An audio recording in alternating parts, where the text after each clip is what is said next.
Welcome to Talking Jets. My name's Ryan, and I'll be your pilot tonight. I am joined alongside my co-pilot, Green Bean, the Jets fan. We got Matt O'Leary coming in a little bit later. Green Bean, how you doing tonight?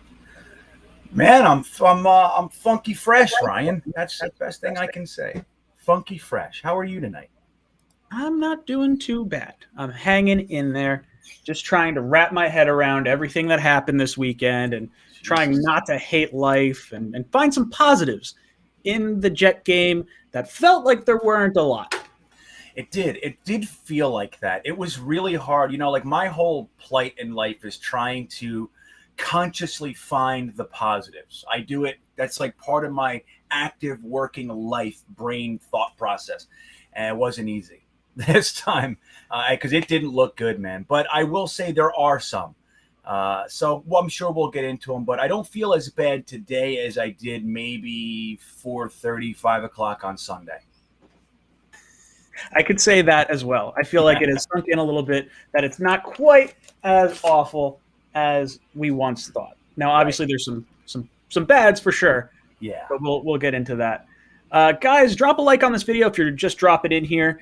Every 25 likes that we get on the video, we're going to have Nightbot pick a qualifier for a shirt. And you know what? For the people that watch this after the fact, we get a lot of people that watch this after the fact, and people that are in the stream right now that may watch after.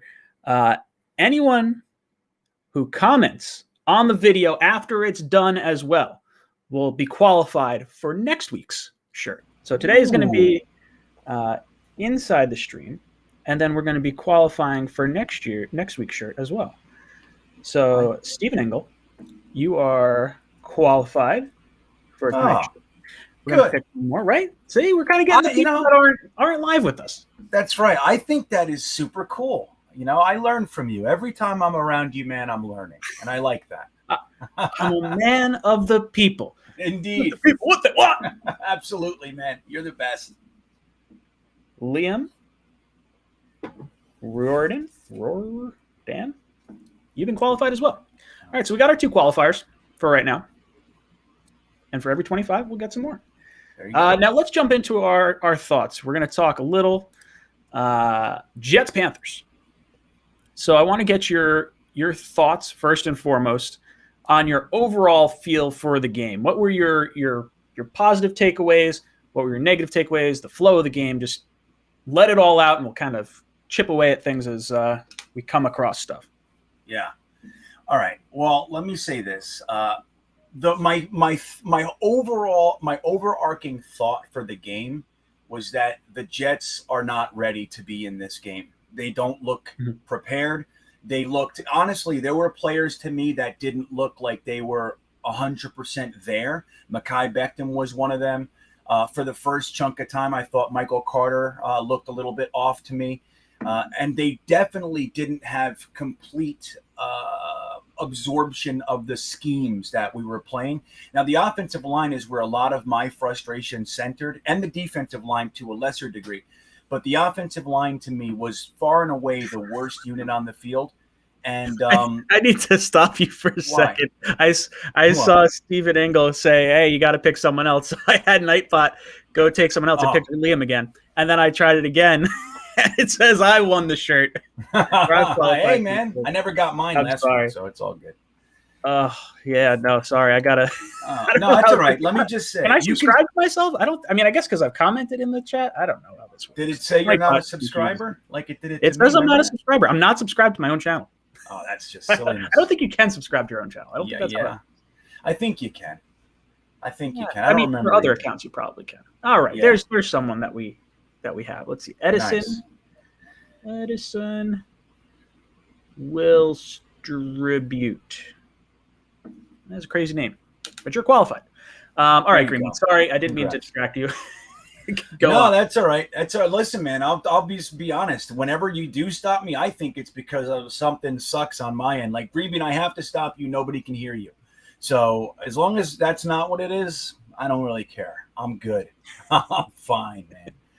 So, well, look, so the offensive line to me seemed like if you look, it wasn't like when we're looking at Zach getting chased all over the place. When we're looking at it live, it just looks like our offensive line is getting beat.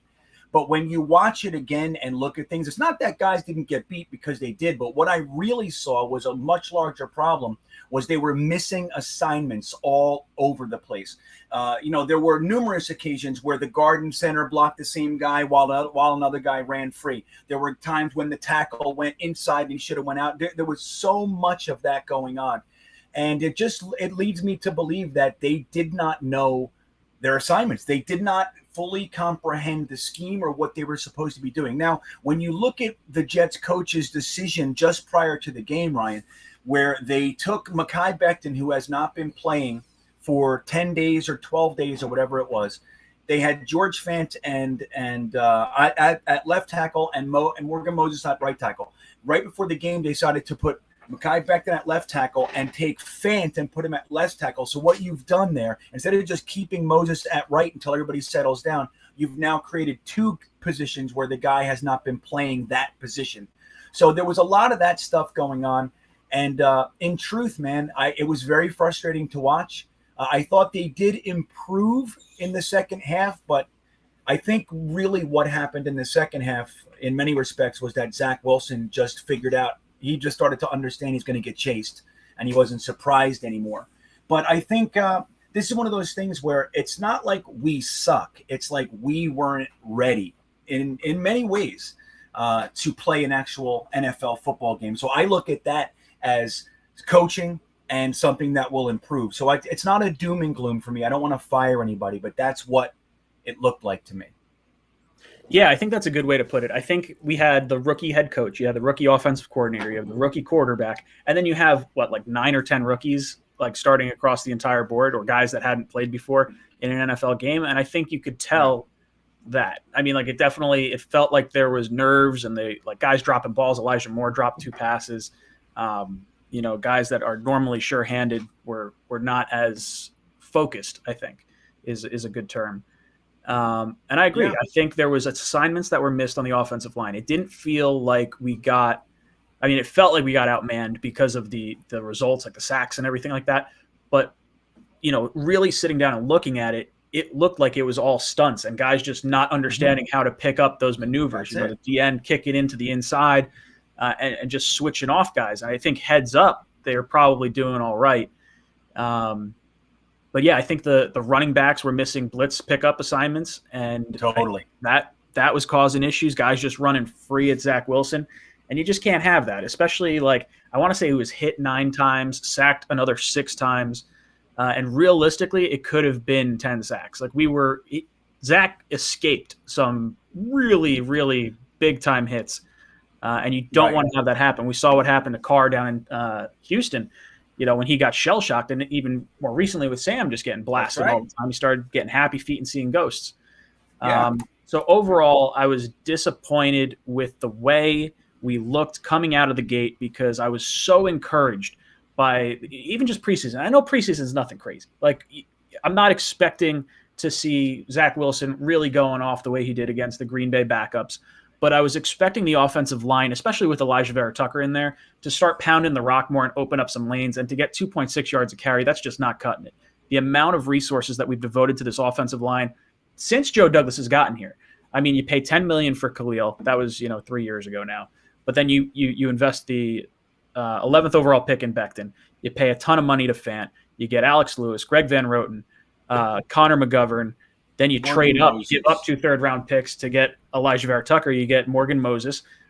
The amount of assets that have gone into this offensive line, and to have those results reflect what we saw game 1 was inexcusable. It's not okay to have that. And I do understand there's some gelling that has to happen. That was the first time this line had played together. And I do think with Fant playing the left side and Moses playing the right side moving forward for at least the next probably 6 weeks or so with Becton being out, I think we will see a little bit more cohesion because Becton hadn't played for 2 or 3 weeks prior to that. So they were really practicing with Fant at left tackle and Moses at right. So for me, I do think that will get ironed out a little bit. I think you still have to, put pen to paper and really prove it, because I am not feeling all warm and fuzzy. The confidence that was there before. I did 5 bold takeaways. And you know how many of those 5 like actually sort of worked out? Like loophole wise, 1. I said special teams would be perfect. We didn't miss any field goals. We didn't miss any extra points. Right. There you go. We lost our punter. Signed a new one today. Lost our punter, but Amendola actually looked like pretty decent as a punter. I mean, not great, but in a pinch, I think it worked out all right.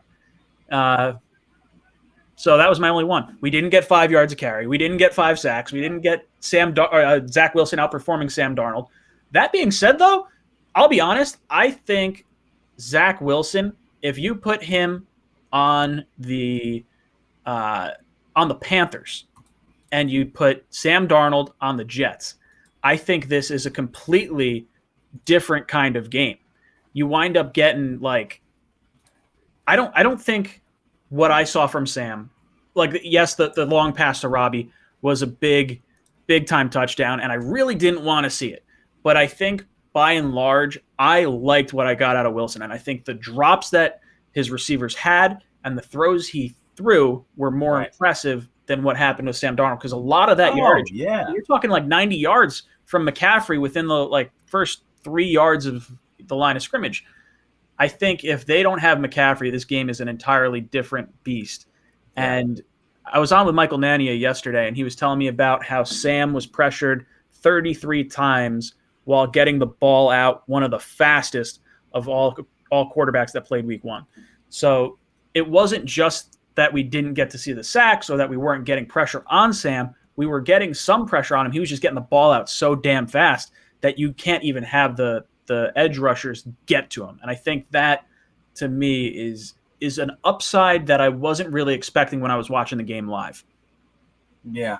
Well, the thing with Sam is that, look, he didn't blow anyone's doors off. He only had really that one, maybe 2, what you can consider blown plays. But here's the thing. If that's what they want him to do in this offense, look, they got Chuba Hubbard backing up McCaffrey. He's a very similar – he's not as good, of course, but he's a similar kind of catch that behind the line of scrimmage and scat away. Like, he's very good at that. That's his game as well. If that's all they want Sam to do, they might have a good fit, for him. Like, that might be the perfect place for him. But the truth is, I mean, Zach Wilson outshined Sam, every single way that you can look at it other than winning the game. And like you said, it was all McCaffrey. The first 5 plays went to McCaffrey. They had no intention of doing anything else with their offense that day. And that's great. But I think what we really have to chalk everything down to, I've heard a lot of people, and this is to something that you said in the beginning of your most recent comment about, all the offensive linemen that we have and all this kind of stuff. Like, I see a lot of people that just took, it didn't take 30 seconds for them to jump and say Joe Douglas sucks, he's a fucking fraud, like all this kind of stuff. And I could not disagree more. Like, at some point, we have to take this player acquisition thing and we have to assign it to the coaches. Okay, you have your players. Now, we're not supposed to be a Super Bowl roster or anything like that, but don't tell me that the level of talent we brought into the offensive line the past 2 off seasons should not have been better than it was the other day. And here's the problem. We have rookie coaches right now. Our offensive line coach in particular happens to be a very well-traveled vet, 26 years in the league and all that. But LaFleur, Calabrese, those guys are really young. And obviously we have Robert Saleh as a young head coach, first-time head coach. So what we need to do, man, is that if our offensive line scheme is so complex that our offensive line is clearly not getting it, then it needs to be simplified so Zach Wilson doesn't get killed. And that's the problem that I really had. It's not that we weren't picking up the stunts and we looked like shit. Like, we looked worse than I thought we would, but I expected sloppy ball. I did. I tried to soften as many Jets fans as I could with, guys, we're starting 7 rookies and 3 more are playing. So, and then there's 3 or 4 second-year players and all that sort of stuff. So we tried to do it, but even I wanted, as the game comes out, I'm pumped too. I'm like, we're going to crush them and all. I get it.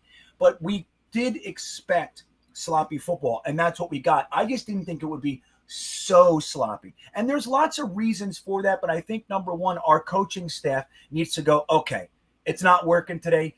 Let's simplify it and run a more scaled down approach to protection, and let's get some help. Let's run some 22 personnel and do some stuff like that. Nice, short, quick screens. We didn't see anything in response to the pass rush. And that's really the problem I had, especially in the first half. I completely agree. Aaron Honore drops in the super chat. Thank you, brother. He says, good spots. After rewatching the game, the Jets D was really good. The D line was good too. Sam had a lot of quick passes, bad spots. What should Jets do with Van Roten? He sucks. Yeah, the defense for me. Ooh, and we got our buddy O'Leary just dropped in too. Boom. All right. Yo, there he is. Bam. Oh, look at that guy. Boys, the unathletic 225 did not come in handy today. Let me tell you. No.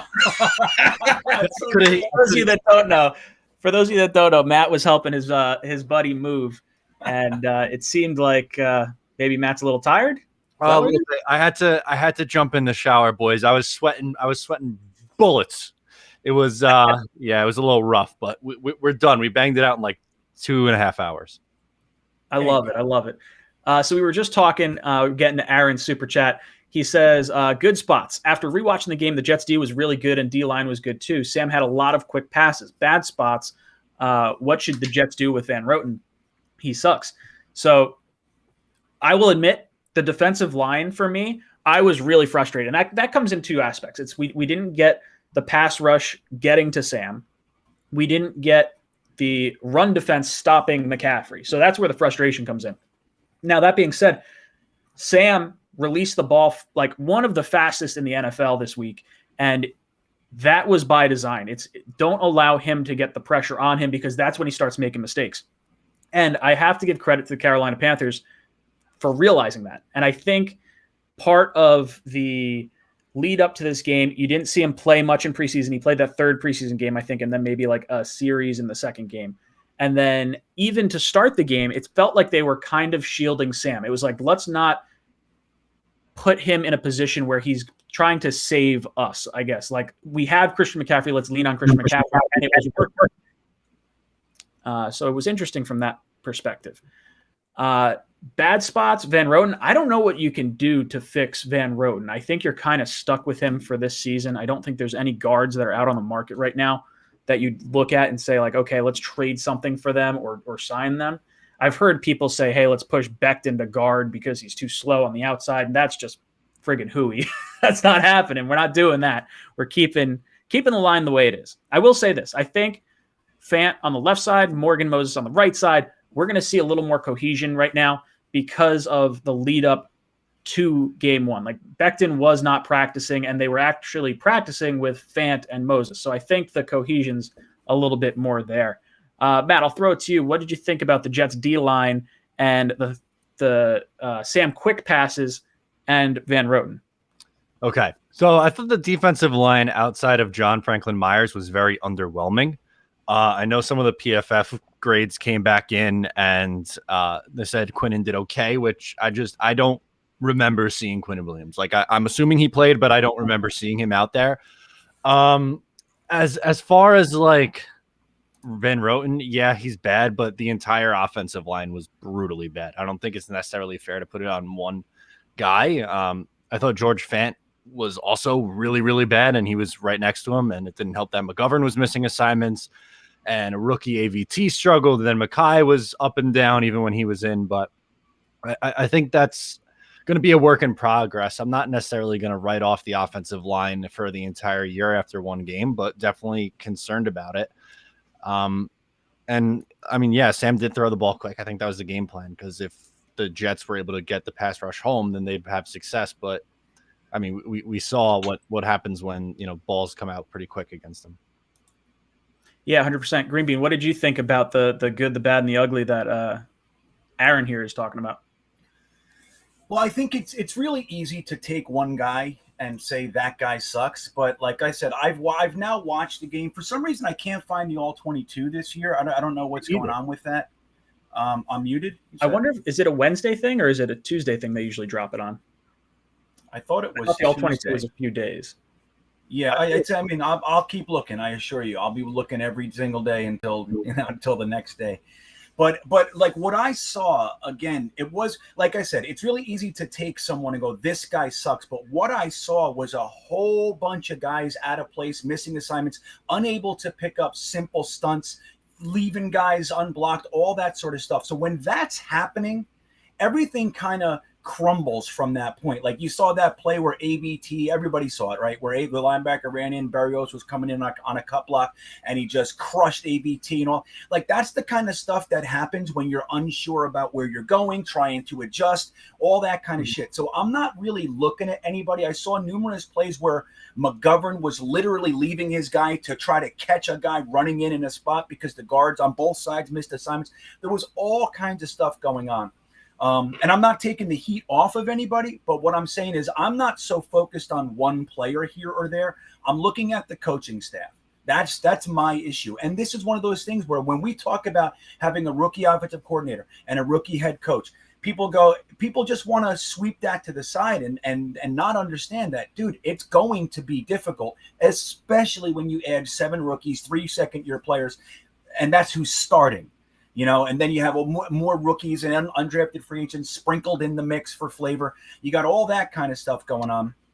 So it's just the coaches, in my opinion, had very little ability to adjust on the fly. Now, I'll commend them for their second half adjustment, but it still didn't look great. It wasn't like we changed everything. We just did enough to settle it down.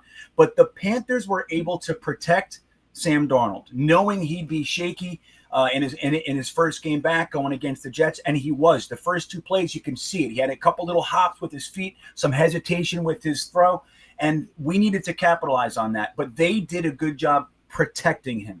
We did not do a good job. When we saw what the Panthers defense was bringing, we didn't adjust and slow them down. We have all this talk about we want the teams to have to adjust to what we're doing. I didn't see that. And that's, in my opinion, what we're going to have to wait for. It'll come, but it's going to be a second. Yeah, I think it's going to take some time for everyone to kind of work the bugs out because you've got a lot of young guys. We're the youngest team in the NFL, and I think between the coaching staff having a lot of young people on it in and of itself, rookie head coach, rookie offensive coordinator, to go along with all the kind of important positions. You're talking quarterback, offensive line. You got Becton I guess not Becton anymore for a few weeks, but you got AVT in there. You have the Elijah Moore, Michael Carter, Zach Wilson. So there's going to be little hiccups and things that kind of pop up over the time. I want to get your guys' thoughts on, and I pulled the Pro Football Focus rankings up here for our starters, and they have Fant listed as the left tackle. Now, Becton was graded highest of our offensive linemen, which is mind-boggling to me based on how these go. They're saying that McGovern and Van Roten were the bigger issues. Vera Tucker, I don't know how he graded as well because from what I was reading, he had 6 pressures and 1 sack given up. So really not a good first game for AVT. John Franklin Myers and Corey Davis. Those would be the 2 guys I'd give gold stars to if I had to. I guess let's jump off there a little bit. Let's talk a little bit about the offensive side of the ball. What did we see from Zach Wilson? What did we see from Corey Davis, the rest of the wide receivers, the running backs? What did you think of the weapons and how they were used throughout the game? Matt, I'll throw it to you first. Okay. I have some thoughts. I didn't really love LaFleur's game plan, and I'm not ready to jump ship on LaFleur. He's a rookie play caller in his first year. There's going to be ups and downs this year. And just because I said that I don't like his game plan for the first game doesn't mean that I hate the guy. I got to make that abundantly clear because sometimes on Twitter and online that just gets way blown out of proportion. Nonetheless, I don't know why they fed the ball to Ryan Griffin so many goddamn times. Why is Ryan Griffin getting 6 targets a game? That's one. And I don't know. It seemed like they were doing everything in their power to get Jeff Smith and Braxton Berrios on the field and involved, which I don't know why you would do that when you have higher ceiling players. And the same with the running back rotation. I feel like Tevin Coleman runs on first down is going to be the new Frank Gore in the A gap meme from last year. And like, for what? The guy looks washed. Why not give it to one of the two guys who seemed explosive in the preseason in Carter or Johnson? I know none of them ran well, but the offensive line stunk. I just was the calls were strange. I thought the personnel was very strange. Like a perfect example, the fourth down call. I loved going for it on fourth down, but what the hell was that play call? And how many missed blocking assignments were there? That was embarrassing. So I thought the offense left a lot to be desired, but I will say that despite all the inefficiencies around him, I thought Zach Wilson stood in the pocket and made some big boy throws while getting hit, which is pretty cool. Our buddy, hold on, let me throw this up here. Youthphoria MG, thank you, brother, for the super chat. He says, we underperformed in all facets of the game, and made it a one-possession game at the end. This being an away game with a brand new system, it wasn't bad. We're protecting home and beating the Patriots. I got you. Okay, so he thinks we're beating the Patriots. I'm right there with you. 16-1, baby. No, I'm sorry. I'm with it, though. I am. We underperformed. We made it a one-possession game, and I'll say this. Zach Wilson, I think if the Jets get the ball back and they have the ball last, I do think the Jets wind up winning that game. There was a confidence that you could kind of feel around Zach Wilson, and I trusted him with the ball in his hands, and it just sucks that it comes down to an onside kick, although really it shouldn't have, because Matt Rule opted not to kick 2 field goals. One would have been a longer one, but let's say there's 6-7 points that were just completely taken off the board because they missed the extra point as well. So this game really was not as close as the final score wound up being. But what's nice is the Jets are putting themselves in a position to potentially take advantage of that type of situation in the future. So if you can not turn the ball over, if you can consistently move the ball, and you wind up fighting and the defense can kind of keep it to that sub 20-point range, I think if you keep opposing teams under 20 points and we can figure out how to run the ball, I think the Jets are going to win more games than we are expecting. But you have to have the offensive line and you have to be able to run the ball. 2.6 yards a carry is not very good. Matt, you think the Jets are beating the Patriots on Sunday? I don't know. It's a tough task. I'm definitely less confident than I was before week 1's game. I think what they have to do in order to win this game is get the hell after Mac Jones, because we know that he's not someone who's going to really move around all that much, and his arm strength isn't necessarily his strength. He's an accurate passer, so if you're trying to take away the underneath stuff and try to get him moving around, then I think you'll have a chance. But like, then again, I know it's not the same Patriots of old team, but do you really see Bill Belichick starting 0-2? Like, there's a lot going against the Jets this week now, and that's why I'm kind of pissed they didn't come away with a win here in week 1. Greenbean, what about you? You think the Jets are beating the Patriots week 2? I do. Where we'll be at that game. Yeah, that's right. We will all be there, which I can't wait.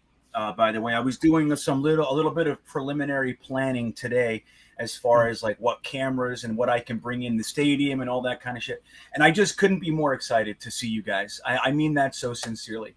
But yeah, I think that we are going to beat the Patriots, and not because I disagree with what Matt just said. Matt, like talking about Bill Belichick, dude, remember, he didn't make the playoffs last year while Brady went to the Super Bowl. The guy's hungry. He spent millions and millions of dollars in free agency to try to capitalize on his time that he has to catch this guy and do something. He's now 0-1 in the first year after he didn't make the playoffs. He's gonna be hungry, man. Let's just say, I'll just use that word. He's gonna be hungry.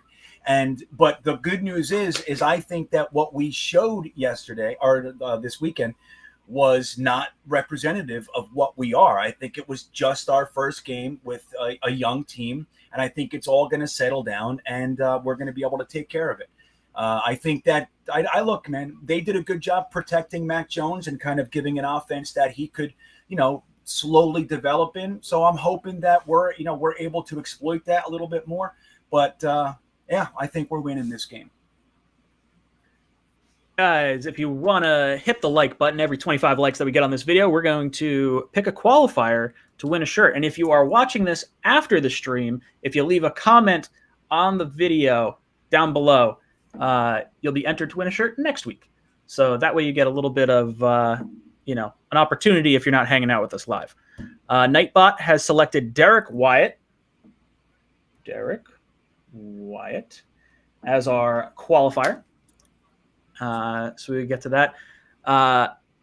Natra Brown, thank you so much for the super chat. Says, did Quinnen Williams even play in this game? Shake my head, complete no-show. And when are we going to address that disgusting right guard position? Right guard has been like the Achilles heel of this team, the guard position in general, for the last like 2-3 years.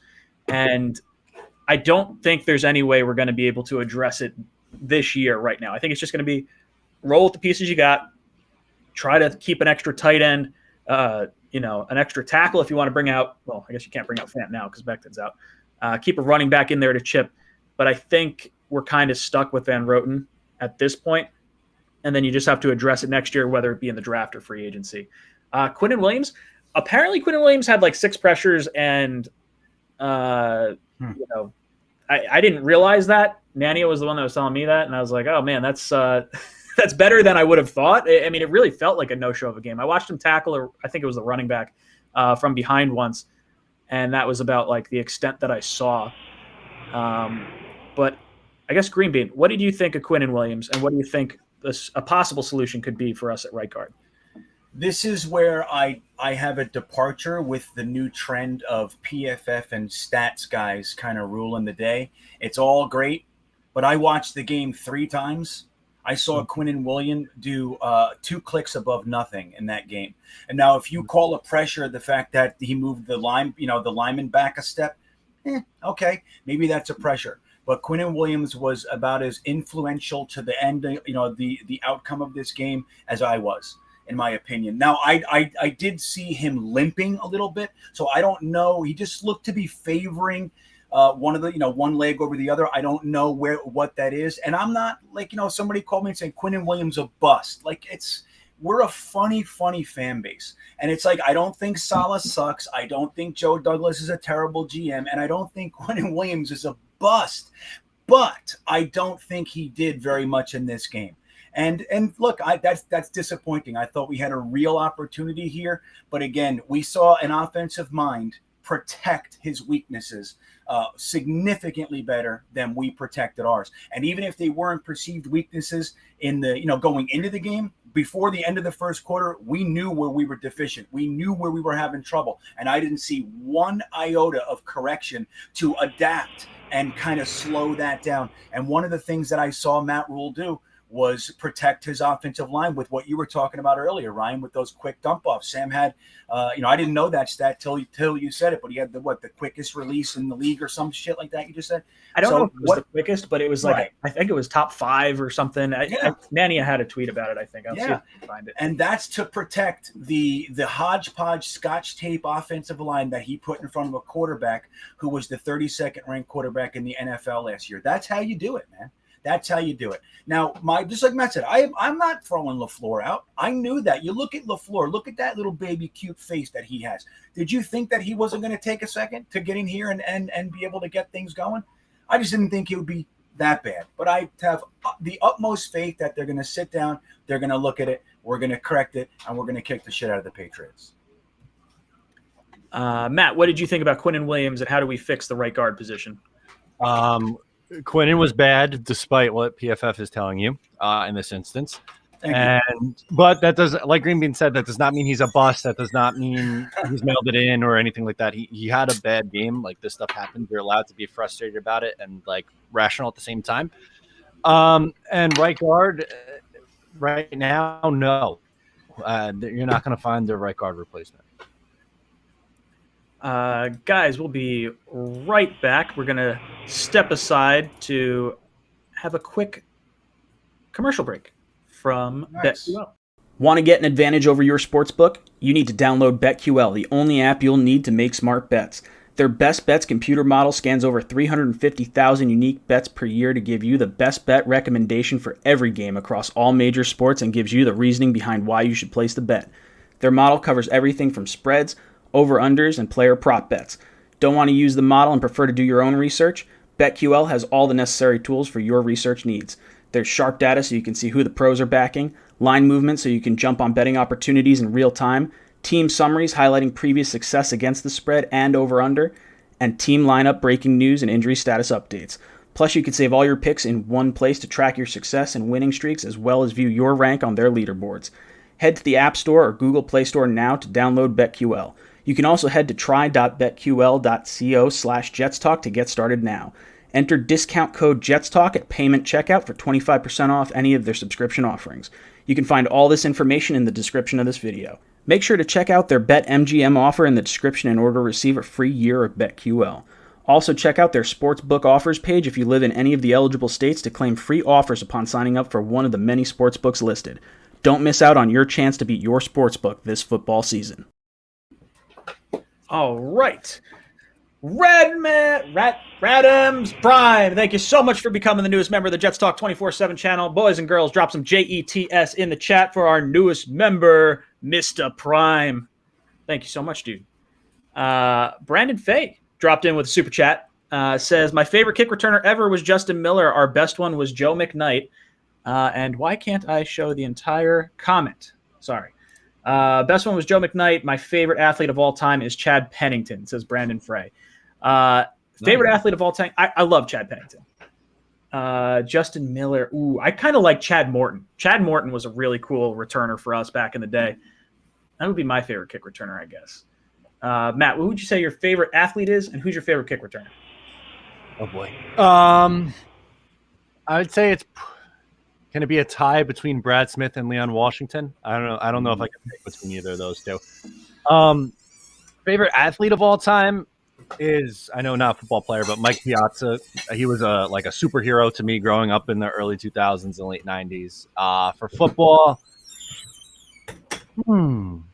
I don't know. Sean Ellis is up there for me. I know that's a rando. Or Curtis Martin, too. What about you, Green Bean? Favorite athlete and favorite kick returner? I think I'm right there with Matt. Like I'm the first person to pop in my head was Brad Smith, because he was exceptional. But honestly, I might have liked Leon better. I did like Chad Morton, but I'll just go with Brad Smith because when he got going, I like the fact that he was like so big and good at, like, a lot of these guys are kind of little and quick and stuff. And he just had that long stride. Like once he got cooking, there was no catching him. And I really liked Brad Smith. My favorite athlete of all time. That's interesting, man. I might have to go with the guy who got me into football in the first place, and that's Mark Gastineau. Ooh, I like that a lot. All right, so I can't get Mike Jerome's comment on the screen because apparently I only have 100 characters that I could put in like a topic. Oh wait, you know what? I bet I could do. Watch this. I'm gonna try some fancy footwork here. Thinking on his feet, Ryan is. Oh no, it's 215 characters. All right, so I gotta delete your name, Mike. But we know it's you. All right. Ooh, if I delete everything, it winds up being 199. Okay. So now let me highlight it over here. Give it just a second, then we'll pull it up. My favorite athlete all time. I love Wayne Corbett. Man, that's like. He was my guy growing up. I wasn't like the tallest guy in the world, so like watching him play and kind of grow up to see that was awesome for me. All right, so this is Mike Jerome's comment. Mike says, "Call me crazy, but it felt like Carolina knew our game plan. From shifts to jamming up all our plays, Carolina will cut Will Grier, a way better quarterback, to sign James Morgan. Really suspicious. Think Morgan gave up plays." This is an interesting thought process because there was a lot of interesting trickery from Matt Rule. They switched the linebackers' numbers, two of the linebackers, the day of the game. So the guys that Zach Wilson was looking at on tape now had different numbers.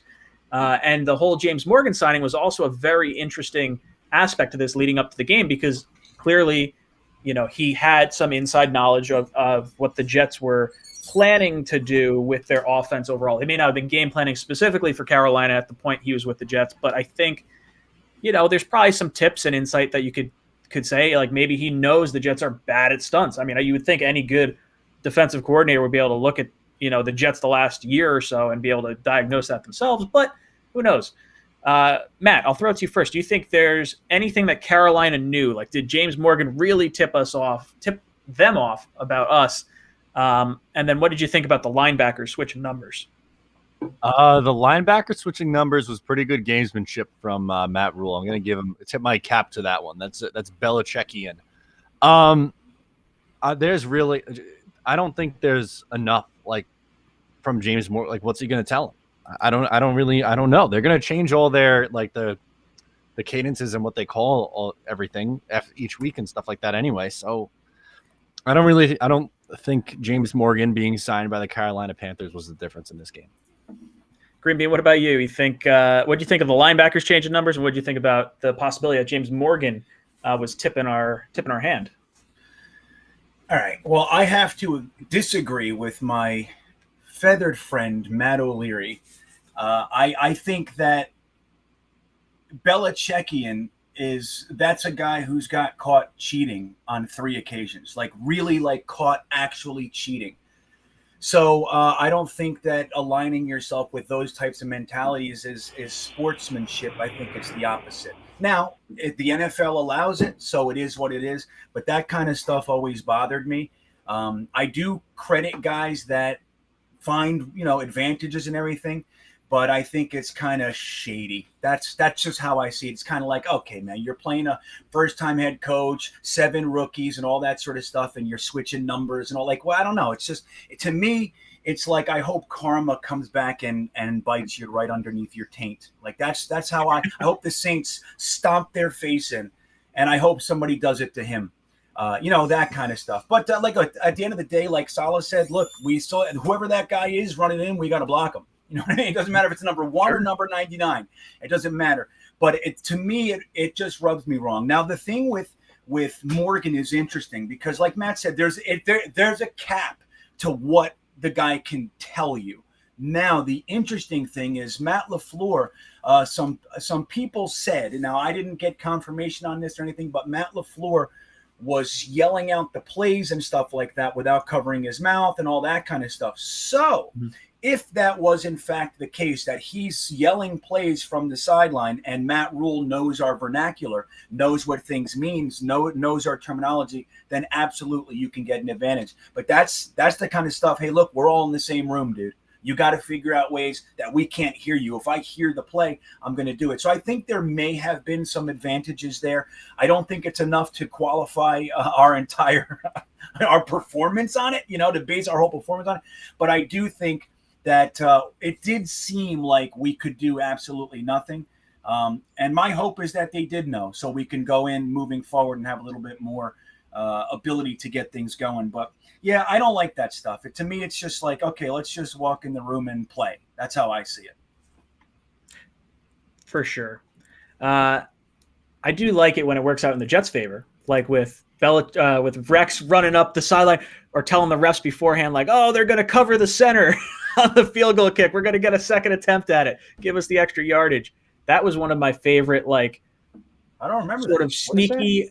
Yeah, so the Jets were playing the Patriots, and they were trying to kick a last-second field goal, and the Jets were watching tape beforehand, and they saw that they always covered up the center, and that's a penalty. You can't cover up the center. So Rex, before the game, tipped off the referees and said, hey, you got to watch for this. This is, like, absolutely something that's going on. And on the game-winning field goal, we missed it, and Rex went running down. It was like, you need to, like, check that out. And sure enough, the flag comes out, and they get a re-kick, and the Jets wind up winning the game. But that's not shady. That's calling out. That's bringing the ref's attention to something shady that's going on. Like, to me, but it's still like that one thing that's like, I don't know. It's not that you're bending the rules or anything, but you're almost like trying to influence the type of call from it. And I not that I like it, but I like using the rules. I like it. And that's basically what Rule did. I see it as the opposite. It's okay. Disagree with you. Our buddy Aaron drops in with another super chat. Thank you, brother. Says, call me crazy, but it felt like whoop, hold on. What am I doing here? I'm copying and pasting the wrong things here. Sorry. I'm out of practice. Let's pick out another qualifier. So I picked out Rusty Spooner and WA2K99. You guys have been qualified for a shirt. And then we've hit over 150 likes. So we'll give out another one as well, another qualifier. For every 25 likes we get on this video, we're going to pick a qualifier to get a shirt at the end of the stream. And if you're tuning in after the fact and you want to have an opportunity to get a shirt, all you have to do is leave a comment in the video down below in the comment section, and you'll be qualified for next week's drawing. We're going to do that moving forward, too. I like that. Sugar Clay, you've been qualified for a shirt. All right. Where did I see that? There we go. Bam! All right. Aaron drops into the super chat. Says, would you agree that Zach Wilson looks to be the real deal off this game? After the beatdown he took, he pretty much kept us in the game. What do you want to see? What do you want to see more from Zach? Go Jets.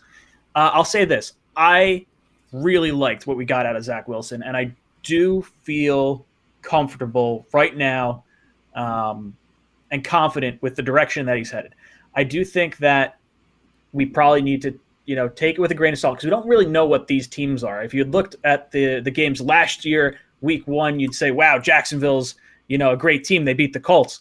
And then, obviously they go on to have the number 1 pick in the draft. So grain of salt. I think Carolina is a much improved team. I think that defense is much improved. And I'm hoping, that's more so why we got thumped as opposed to our team just kind of playing like poo. But I do like what I saw from Zach. I like the connection he has with Corey Davis. I think it's going to be really impressive grow. What would I like to see from him?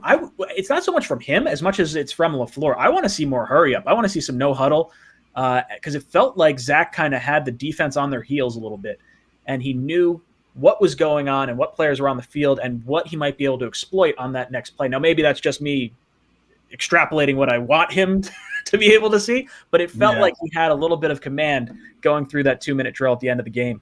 Green Bean, what did you see from Zach Wilson, and what did you think? What do you think he could improve on, or what do you want to see more of? Well, look, my biggest concern when we were all tossing around our favorite quarterbacks and draft picks prior to the draft, one of the things that I like where I subscribed, where, on the concern side for Zach Wilson was we didn't really get to see him with too much consistent pressure in his face. And I wondered how he would handle it. In my opinion, he handled it exceptionally. And the other thing was we wondered how well he could take an NFL hit with, and I'll use a particular Sirius XM's host's words, little boy can take a hit on an NFL field. So we also found out that he could do that as well. I was impressed with Zach Wilson. I will tell you that we can't continue to do this to him, or we'll be talking about PTSD and Sam Darnold and Carr and all those kinds of things, because that's what happens. These guys were good quarterbacks. When they come in, they have a situation where they're getting hit all the time. It has to affect you. So I'm hoping that we figure out these protections. But as far as Zach Wilson, I thought he showed a lot of grit, a lot of resolve. He showed a lot of talent. His arm strength and accuracy was clearly there, even though it wasn't there all the time. I thought he was very impressive. Matt, what about you? What did you think about Zach Wilson's performance, and what do you want to see more from Zach? I was very happy with his performance. I think all things considered, he played a pretty good game. The one thing would be that at times I thought he played a little bit too much hero ball, where he tried to do too much instead of just, throwing the ball away or, getting rid of it, something like that. But like I said, all things considered, without Keelan Cole, no Jamison Crowder, got sacked 6 times, offensive line a mess, and he still stood tall through 2 touchdown passes over 250 yards and kept the team in the game. I think if it was the last regime, they mail it in at halftime and they lose, 30-6, where the Jets were in it till the very end. They lost 19-14. So I think they were competitive, and that's what I was really excited about. Chris Bradigan, thank you for the super chat. Says, any thoughts on the guys we brought in today? Do you guys expect more? I like that we're bringing in linebacker help because we're clearly depleted at that position. Now, I'd be lying if I said I know anything about him, really. And the punter from the Saints, from what I've heard, he was kind of trending down and I think he was cut or released earlier this year. But look, we just needed to get someone in there. I know there's people saying like, oh, let's just add an extra player and have Amendola pull double duty. That would be the worst thing you could do. God forbid he goes down. Now you don't have a field goal kicker and you can't get your 3 points. You can't get your extra point and everything winds up going sideways. So I like that we brought in a punter, and I do like the linebacker. Do either of you guys know anything about either one of them? Or how do you feel about bringing them in anyway? Matt, I'll throw it to you first. Supposedly BJ Goodson's pretty good in coverage, which that would help out the Jets a great deal because, their linebackers usually tend to struggle a little bit in coverage. And the punter, I mean, he's a veteran. He's not at, the prime of his career, but I think he could hold down the fort for, 5 weeks until Braden Mann comes back. Green Bean, what about you? What do you think of the two additions that we had, the linebacker and the punter? I think, goddamn, with this Blake Cashman character, huh? In reserve duty, it's clear with poor Blake Cashman, isn't it? Sucks. The guy's not allowed to play. It's just that simple. Whatever's going on in the universe is not allowed out there. I like that they're bringing in people too. I am disappointed. I'm not sure if you guys heard about it, but we had Avery Williamson and Lachlan Edwards in today. I think both of them would have been nice to see come back in this particular situation. I'm not trying to advocate for them coming back in any other capacity. But the fact that where we are right now, I think getting a fifth for Avery Williamson and then a year later getting them back on the roster for free would be pretty cool.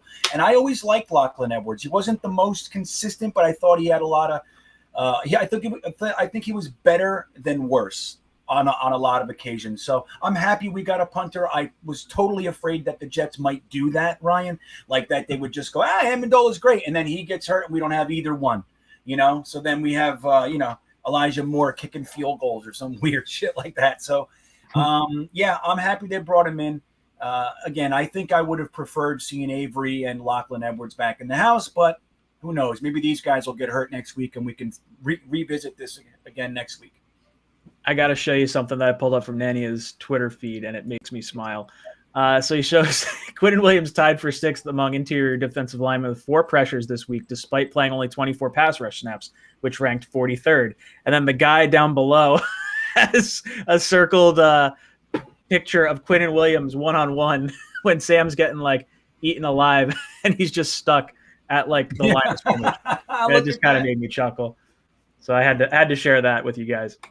Yeah, I mean, look, it sucks, right? It sucks, but that's a funny response, man. Yeah, I get it. He's our guy, and I like defending our guys to an extent, but can we take the blinders off sometimes? It's okay to admit players we like and players that are good did not play well. Thank you. Yeah, 100%. Well said. I think for a third overall pick in his third year, going against the offensive line that he went against, especially a backup when Elflein went out too, and the backup on the right-hand side because Miller wasn't playing, that to me just screamed opportunity that a top elite player should be taking advantage of, and we didn't really get that. Our buddy Mumtaz, what's up, Mumtaz? Drops in with a super chat, says, not being a homer, Zach Wilson is real and spectacular. Never lost focus. Our running backs and tight ends messed up every screen and dropped passes. Our wide receivers dropped big bombs, all for hero ball. Please don't change him. I guess, look, we don't want Wilson to have to play hero ball. I think that's what we're kind of saying. We would like to run the ball. Ideally, if you had told me that Wilson would drop back to pass 43 times and what would my expectation of that game be? I'd be like, oh, we're losing that game. There's no way we're winning a game with Wilson dropping back to pass 43 times. I think they want to run the ball. I think if you can keep Zach Wilson somewhere in the 25 to 30 attempt range, I think that would be more comfortable because then you can work off the play action. You'll get more guys open. But look, guys dropping balls, it didn't help. I think officially he had 5 drop passes. The one in the breadbasket to Elijah Moore deep down the field. When you really think about it, Zach Wilson probably could have had 350 yards in his Jet debut if these passes were caught. This is just inexcusable from a receiving core that we were so high on. So I think it's first game jitters. Hopefully they kind of iron it out and we don't see this moving forward. Matt, you think Zach Wilson's the real deal, and what do you think about hero ball? I would like to believe so. I don't want to get too crazy over one game, but I did really like what I saw from Zach. this past week. I thought that he showed he can hang in a big spot where the offensive line wasn't playing well in front of him. And like, I really like Mumtaz's point, bringing up the drop passes. Love the guy in Elijah Moore, but man, did he miss a big one in the first half of this game. That bomb that was like 40, 50 yards down the field, he's got to come up with that one, and that just completely changes Wilson's stat line. Yeah. And that's a momentum thing, too. That raises the excitement. Everything changes. But what do you guys attribute that to? Why did Michael Carter drop a pass? Why did Elijah Moore drop 2 passes? Why, what's happening there? From my vantage point, it looks like a bunch of young guys riddled with nerves. And it's funny. I think it was Bart Scott and Willie Colon and Ledger Douzable talking before the game, and they were talking about that. They were talking about sometimes you don't even realize you're in the game until the middle of the third or middle of the first quarter. It's like you finally get hit, and you're like, okay, like holy shit, like you're so amped up. Whether it's adrenaline, some guys are puking, all that sort of stuff. We started 7 rookies in their first NFL game ever, man. So I think that's the kind of thing that we're gonna see improve. You know what I mean? Sure.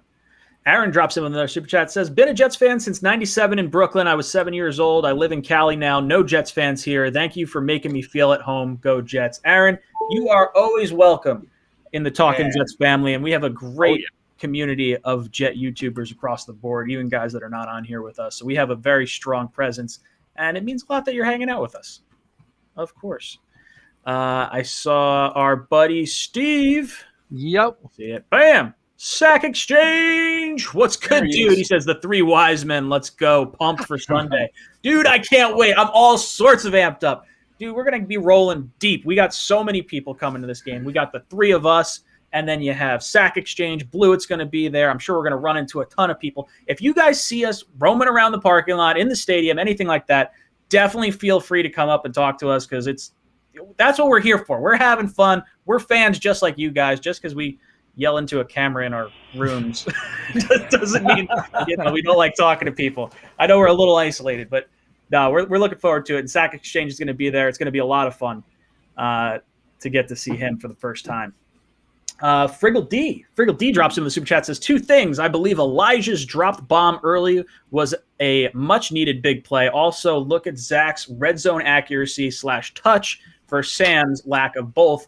It's night and day. Yeah, the Jets were actually pretty efficient in stopping the Panthers in the red zone, and Sam was missing plays off to the side.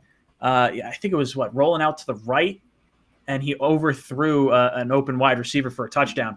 And then they held him to what I guess could have been a field goal attempt there as well. So I was pleased with how the Jets sort of held their own in the red zone against Sam Darnold. And, with him in New York, we didn't really have great success either.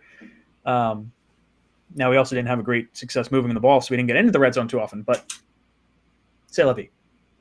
Now, Zach Wilson's red zone accuracy, I feel confident. Like, even though he had the interception, I felt confident with him with the ball in his hands, especially because of the way he can evade pressure. And the touch he had on the pass, I want to say it was Brian Burns coming off the right-hand side. He escaped him with a quick juke and just flicked the pass, like effortlessly, down the right sideline. And I think it was to Corey Davis. And it was in a spot where only Corey Davis could possibly make a play on the ball. And I thought it was perfect. Now, obviously, it didn't come. They didn't land it. Corey Davis couldn't make that catch. It would have been a really tough catch to make. But that's the type of wow factor. Granted, not red zone, but the type of wow factor that Zach Wilson can really provide. And Elijah Moore's drop bomb early, that changes the entire dynamic of the first half of this game because the Jets needed a spark. That absolutely would have been it. And you're probably talking another touchdown in Zach Wilson's arsenal if that drive continues, and at least we get another 3 points, and then maybe we have an opportunity to maybe kick a late long field goal instead of trying to do the onside kick or something along those lines. So I think it changed everything. Green Bean, what do you think about the Elijah Moore drop and the accuracy difference between Sam and Zach in the red zone? I couldn't be more encouraged right now. I know it's hard to feel any sort of positive especially from Sunday to today. It's like, around Thursday, we usually start coming around a little bit like, you know what? I'm a Jets fan again. That's kind of how it goes. But as we look at like what happened, really what happened, we didn't just, we don't have a roster filled with talentless losers like we've had in the past. These are in much respect, these are guys that are considered very talented, from ABT to Elijah Moore to Michael Carter to Zach Wilson to, all these guys. The fact that we were dropping passes, missing assignments, all those kinds of things, it's indicative of a young team making their mistakes. And when you look at that stat that Friggle D put up there about the accuracy, like once it gets in the red zone, you look at something where a player has big moment kind of efficiency. Like Zach, well, that's what it looks like to me. Don't forget, right before that, one of those touchdowns to Corey Davis, Zach Wilson got one of the hardest sacks I've seen in recent memory. I actually gasped when I saw those two guys land on him and his head hit the throw. I was like, it was an involuntary physical response that I had to seeing that poor fella smash to the ground like that. He got up and threw a touchdown. Like, that's a big deal. It's undervalued when you look at all the stats and analytics and everything.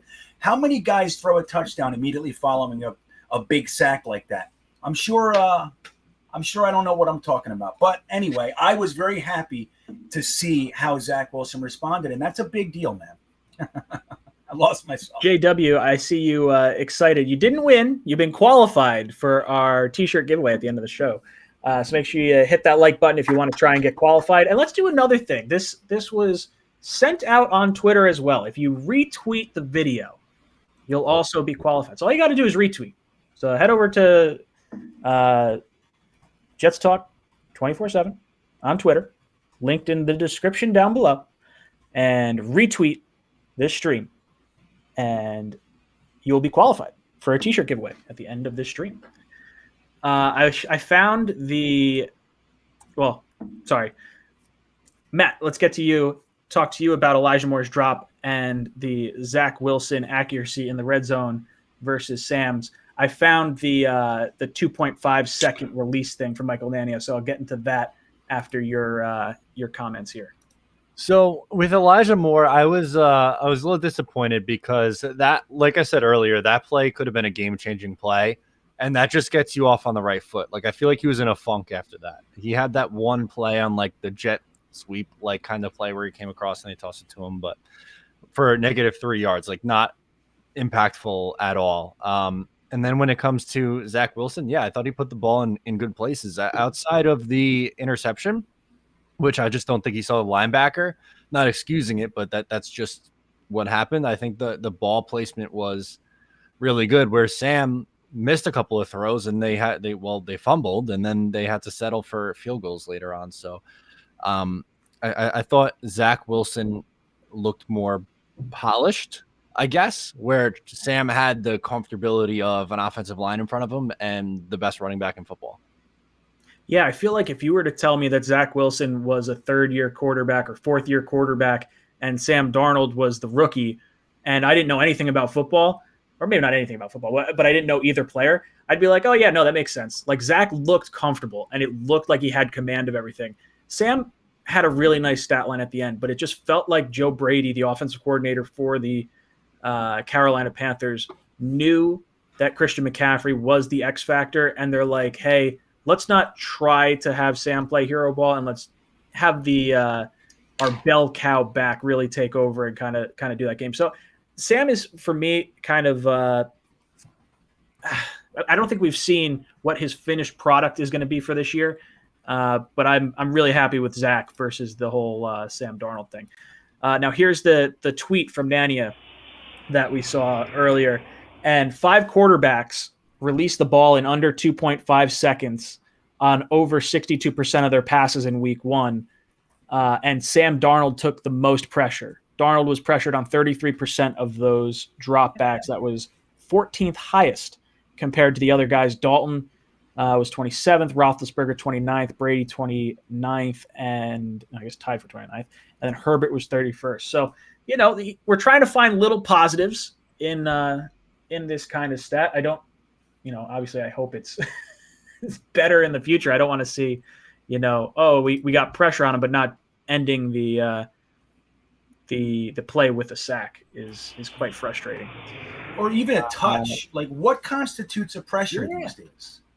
Right? What I don't exactly know. Like, is it within a yard of the quarterback? Is it like bumping into him, in some capacity? I don't know. I'd love to see an actual I gotta look that up. definition. Look it up. I'm gonna get to Kim Riolini's super chat.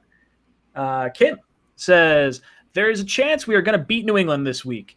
I like their run-heavy offense against our linebackers. Your thoughts on the game? Kind regards from the ER. No, I'm kidding. I don't know. What was that? Swiss?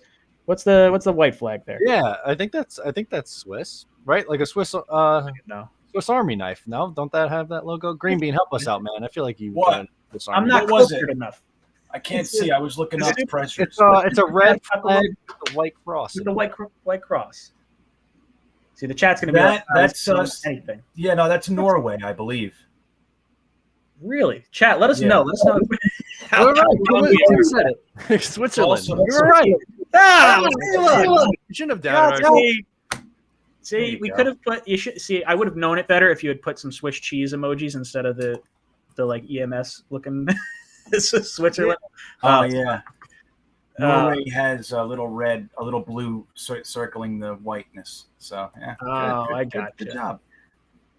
All right. So getting back to the super chat, I do think we have a chance to beat New England this week. When I was watching, I actually rewatched I watched the condensed version of the New England-Miami game, and Miami should not have won that game. Now, they were in a position to win it, but Harris dropped the ball in the red zone with like 4 or 5 minutes left in that game when the Patriots were driving down by 1 point. It really looked like they were going to punch that in for a touchdown, at the very least a field goal to put them ahead.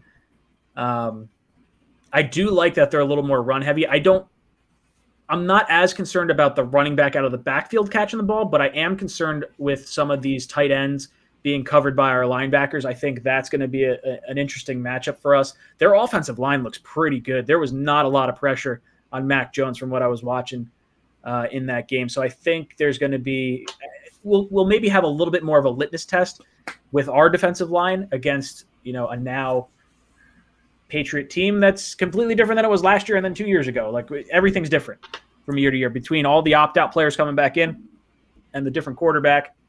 It's going to be fascinating because it's not just Bill Belichick going against a rookie quarterback. It's Robert Saleh going against a rookie quarterback as well. I will say this. The Bills and the Dolphins are playing, and the Bills are pretty upset that the Steelers beat them on their opening day. So I think the Bills are going to come out and they're going to beat the Dolphins. And if the Jets wind up beating the Patriots, we are in sole possession of first place in the division. That's how that works out because the Jets lost to an NFC opponent. We're technically second place right now. Technically. Unless they go with the points for, points against model. But we lost to an NFC team, whereas the Bills lost to an AFC team, and the Dolphins beat the Patriots for a division matchup. So technically we're 0-0 in the conference and in the division, boys and girls. Positive spin. Glass half full. So what do you guys think? Greenbeat, I'll throw it to you first. What do you think about the linebacker matchup with the running backs, and what do you think about our chances against New England this week? Well, it really is a shame that on a weekly basis we have new linebackers. Look, we're bringing guys in probably to start them. I mean, we're raising guys from the practice squad, so at least we have guys that have been a part of our program. But bringing guys into the organization that are more than likely going to end up seeing playing time. So it's a huge question mark. The thing I will say, and I think that people aren't talking about it enough, guys, C.J. Mosley just finished his first game as a New York Jet from beginning to end. So the fact that we did that is worthy of celebration. And I think that his presence, as he gets more and more acclimated to playing in the NFL again, is going to be in our favor, man. So I think that I think we're going to be okay. I think we're all going to settle down. The linebackers might give up some chunk yardage, but I think overall we'll be able to contain it. Matt, what about you? What do you think about the matchup against New England, our linebackers against their run-heavy offense? How do you like our chances?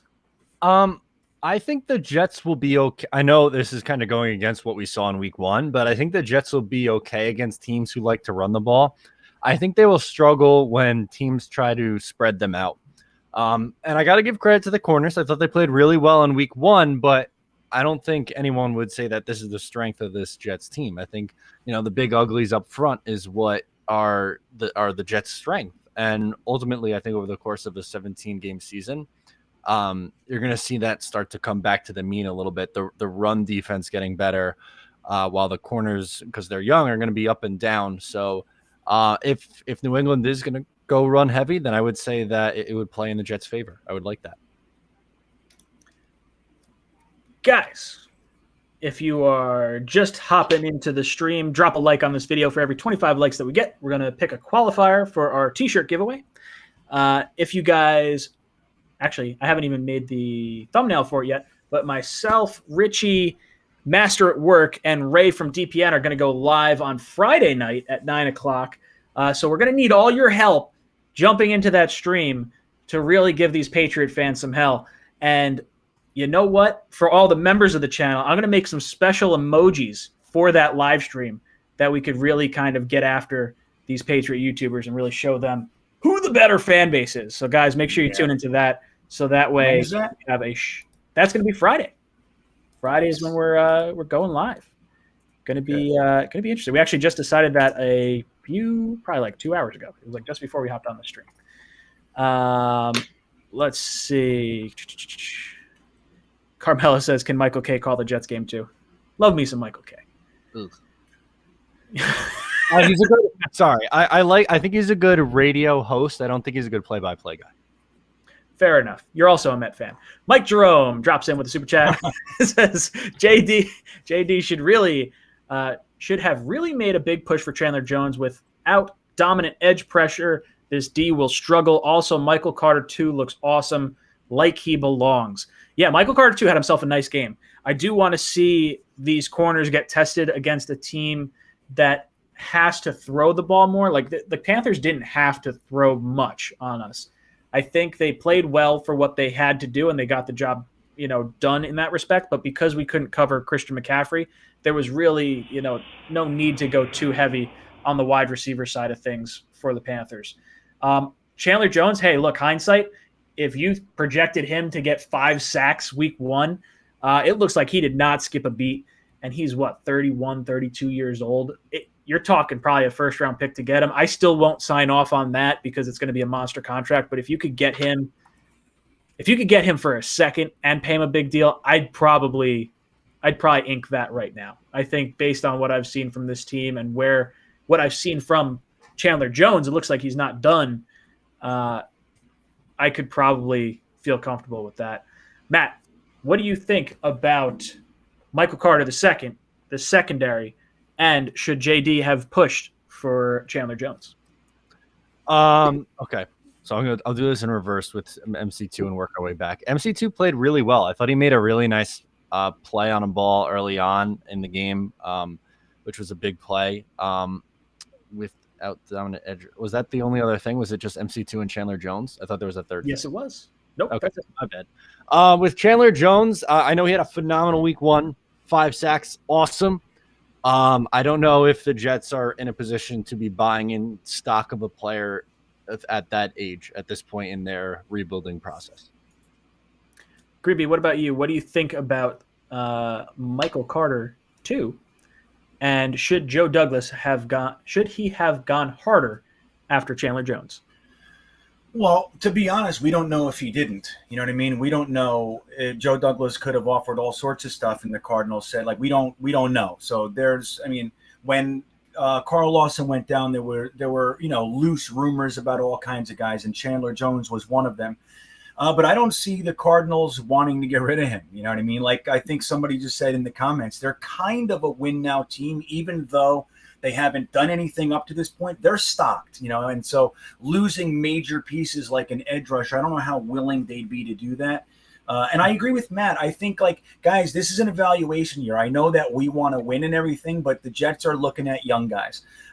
So when you bring guys in like that are only going to be viable for a year, 2 years, whatever it is, it doesn't make sense for what they're trying to do. They're playing long ball, as frustrating as that can be for us fans. And Michael Carter II, I thought, look, Michael Carter II looked great, man. I was impressed with the defensive backs overall. Look, I'm not. I mean, there were people saying they're great, and look, I'm not into any of that. They played okay. I was encouraged by their play. I thought Bryce Hall did a very good job. I thought Michael Carter II and Eccles did a good job. Guidry had that fantastic stop. I think that was in the fourth quarter. Very important play. So I was impressed. I was delighted with them because I thought they were going to be the liability the whole game, and it turned out to not be the case.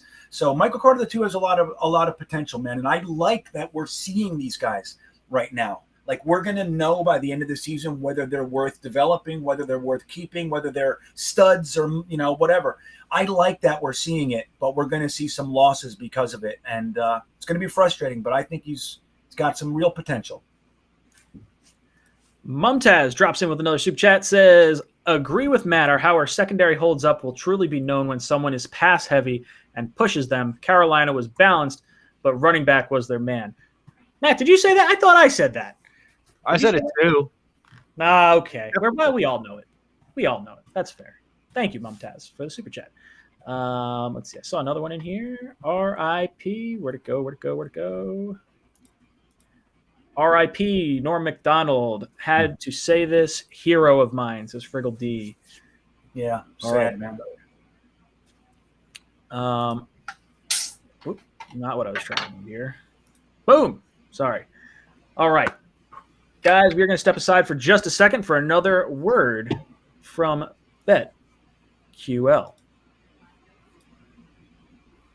Want to get an advantage over your sportsbook? You need to download BetQL, the only app you'll need to make smart bets. Their Best Bets computer model scans over 350,000 unique bets per year to give you the best bet recommendation for every game across all major sports and gives you the reasoning behind why you should place the bet. Their model covers everything from spreads, over-unders, and player prop bets. Don't want to use the model and prefer to do your own research? BetQL has all the necessary tools for your research needs. There's sharp data so you can see who the pros are backing, line movement so you can jump on betting opportunities in real time, team summaries highlighting previous success against the spread and over-under, and team lineup breaking news and injury status updates.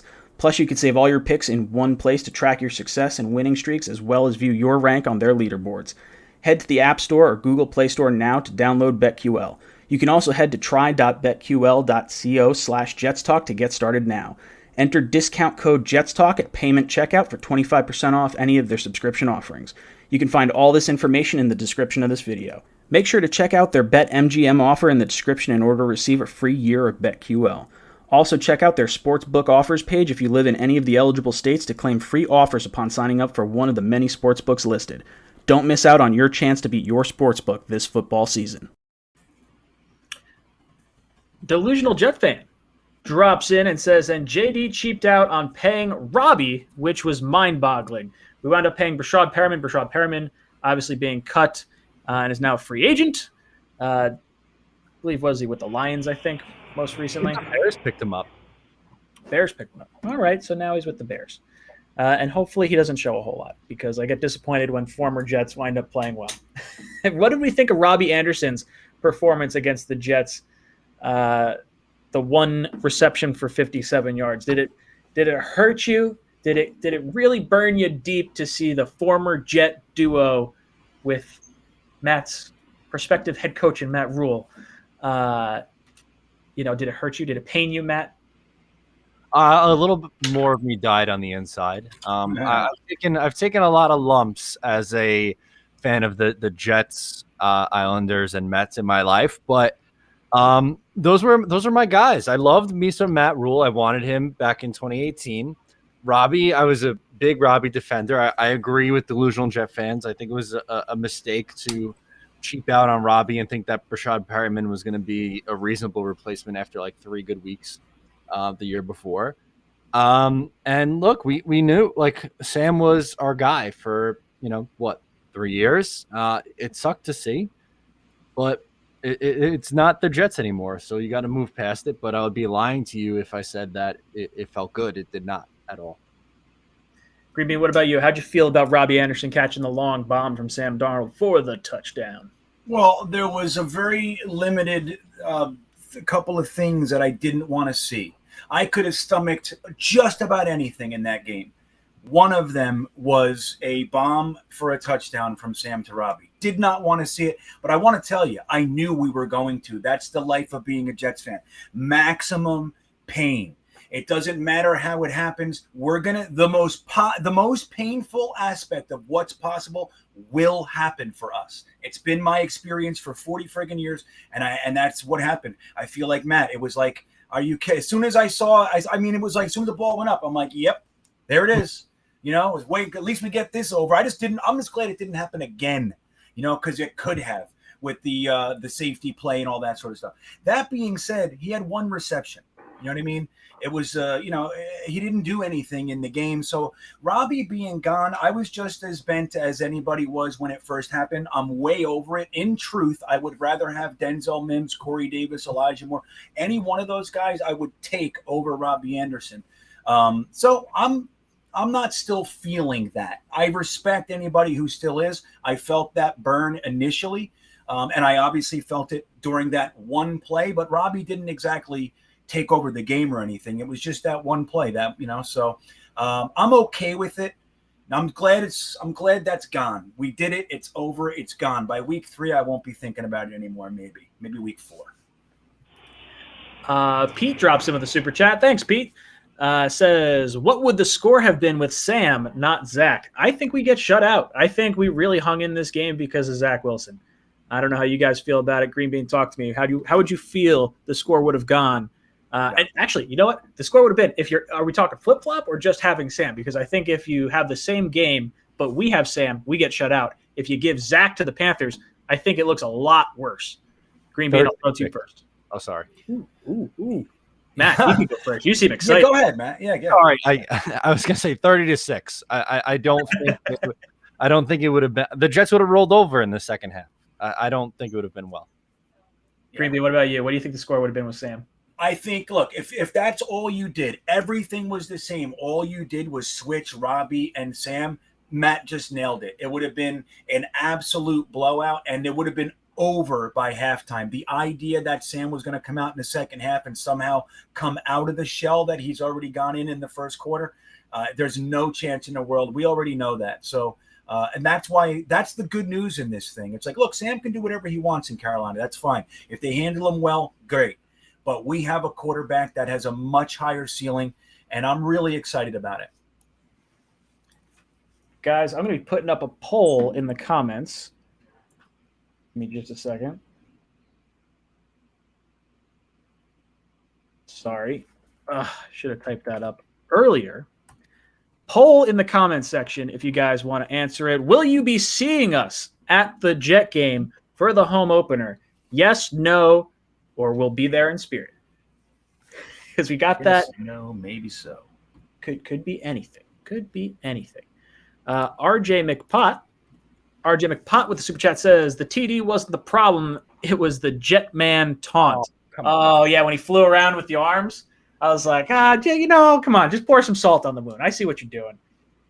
That was his FU moment. JD didn't offer him a contract. He did the same thing. Yeah, no, trust me. If someone slighted me the same way, I would be doing that taunt as well. 100%.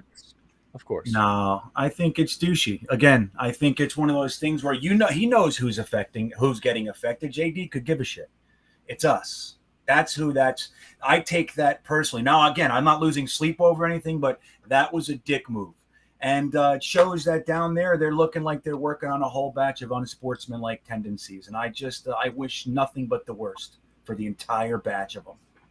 I hope they all burn their tongues off. Exactly. That's what I hope. I want burn your taste buds off so you can't taste anything for the rest of the day.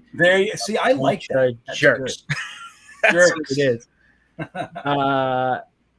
John Zabrowski, you have been qualified for our T-shirt giveaway. And then let me drop in. I'll pick another winner over here. Let's see how the poll's going. We got 24% of 83 people said they will see us at the game. 14% say no. 62% say they will be there in spirit, which I guess mathematically speaking, that makes a lot of sense. Ultimate Clashers. Ultimate Clashers, you've been qualified for our t-shirt giveaway at the end of this stream. All right. Let's talk a little bit about the Patriots game coming up and what we think the X factor of that game. What are the Jets going to have to do if we want to come away with a victory week 2 at the home opener? Green Bean, I'm going to kick it to you first to give us your thoughts. All right. Number one, I want to tell you I haven't done my deep dive pregame, matchups and all that stuff that I do for every game. But one thing I can say is that we're playing a rookie quarterback, and we have to be able to instill some sort of pressure on him. This phantom 34% stuff that people are talking about, like I said, I watched the game 3 times. I'm not seeing it. It was there a couple of times. I'm not seeing it. So I think we got to generate some real pressure. I'd like to see some, a Shaq Lawson sighting, maybe him coming around the edge and actually affecting a play. I think hurries and hits are what I'm looking for when we talk about real quarterback pressure. So I'd like to see some of that. I think it's absolutely paramount that happens to stop their offense. I don't want to see Mac Jones getting in too much of a rhythm and become superhero like we've seen so many freaking times before with these first-time quarterbacks that we play. On offense, dude, we got to catch the ball and we got to protect Zach Wilson. If we simplify the line assignments, let's not open the entire can the first day. Let's simplify it. The 20% of the plays that we have down pat, that's what we use, and we instill our will on the Patriots defense, and we do that by blocking for, I almost called him Chad, for Zach. We block for Zach, and when he throws the ball, the other guy catches it. If we do that, we got a chance, man, and we got a really good chance. The good news is I think that's exactly what we're going to see. Everything's going to calm down. Matt, what do you think? What is going to be the key for the Jets winning against the Patriots? What are we going to have to do? I definitely think they're going to have to get pressure in Mac Jones's face and make him move out of the pocket. He is pretty much a pure pocket passer. So getting pressure up the middle, which theoretically the Jets should be good at, I think is going to be the key on the defensive side. Offensively, I would like them to be a little bit more aggressive. I thought that they went a little conservative on us in week 1. Too many times, too predictable first down run to Tevin Coleman up the gut. I would like to get the short yardage passing game in the mix on early downs to get some chunks so you're not looking at 2nd and 8 every single time. Yeah, for me, the defensive side of the ball, it's easy. It's get pressure on Mac Jones and try to contain the tight ends as best you can, because Hunter Henry and Jonnu Smith are both the real deal, and they are going to be tough to cover for these linebackers. So I think if you can somehow contain them, maybe we have an upper hand with the safeties coming down, becoming linebackers like Nasruddin. We'll have to obviously see how that transpires, but I do think the tight ends are going to be a big part of this game. On the offensive side of the ball, I do want to see how we respond on the offensive line. I want to see more of a push up front with the running game for sure. But if we can't get that and the blitz is still coming at us, switch it up. Let's see some screens. We got some fast running backs back there. Coleman's fast. Carter's fast. Ty Johnson's fast. Like, these guys, put them in space, get them just behind the edge rush. If they're going to pin their ears back, if Judon starts coming after us, like play after play after play, let him come through and just a little dink and dunk over top and let them respect the passing game. I do think that we have that opportunity, and we didn't get to see it much. Even Elijah Moore on like some bubble screens out to the side. Not that I don't love the wide receiver screen a whole lot, but I do think there's ways to mitigate the pass rush and help out your offensive line where we did not do that this past week. So those would be my kind of keys to the game. So I'm right there with you. Rockaway Archie, brother. Rockaway Archie comes in with a super chat, says, what was up with AVT getting manhandled? I think that's just because it's his first snaps of the season. Didn't have any preseason games to warm up at all.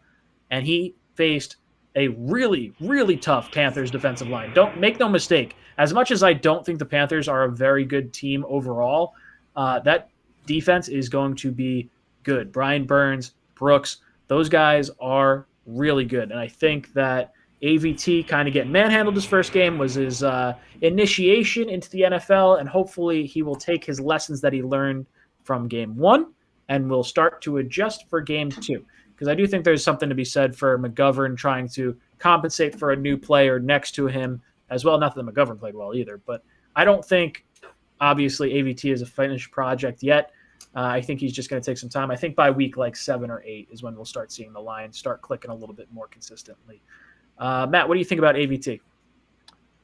Once upon a time in 2018, there was a guard by the name of Quentin Nelson.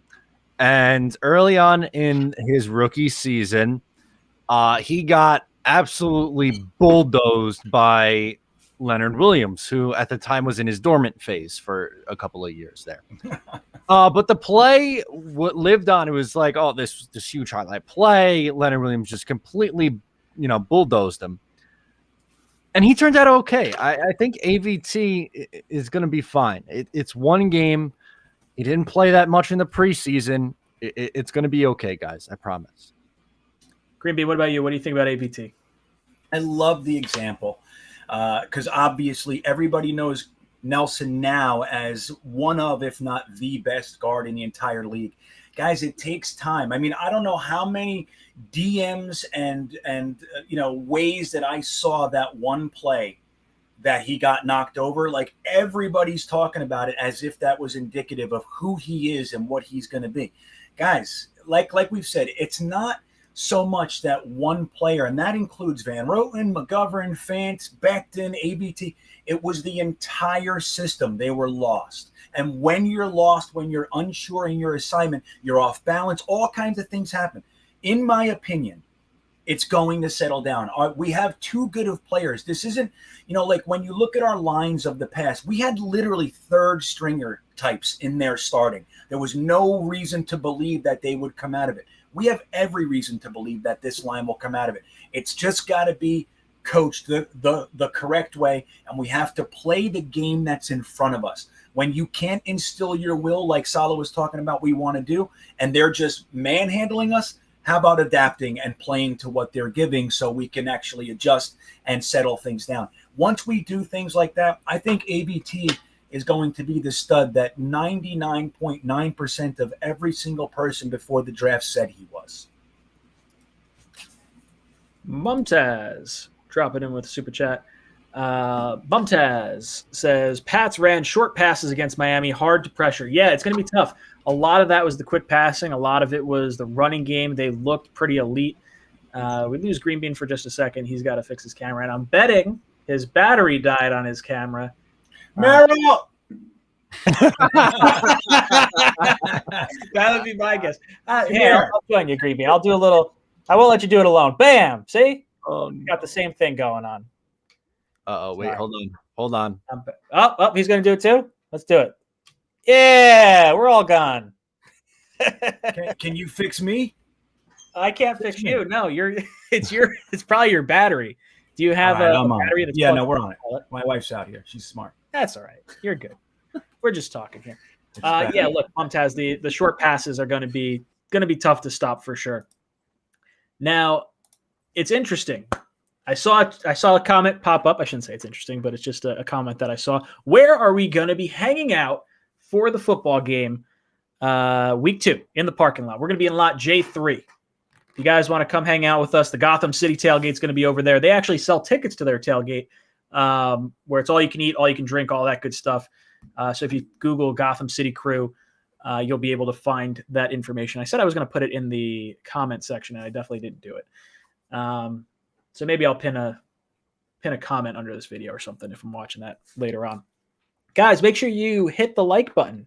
4 more likes gets us another qualifier for our t-shirt giveaway that we're going to be giving away in about 20 minutes or so. So definitely make sure you are hanging around for that.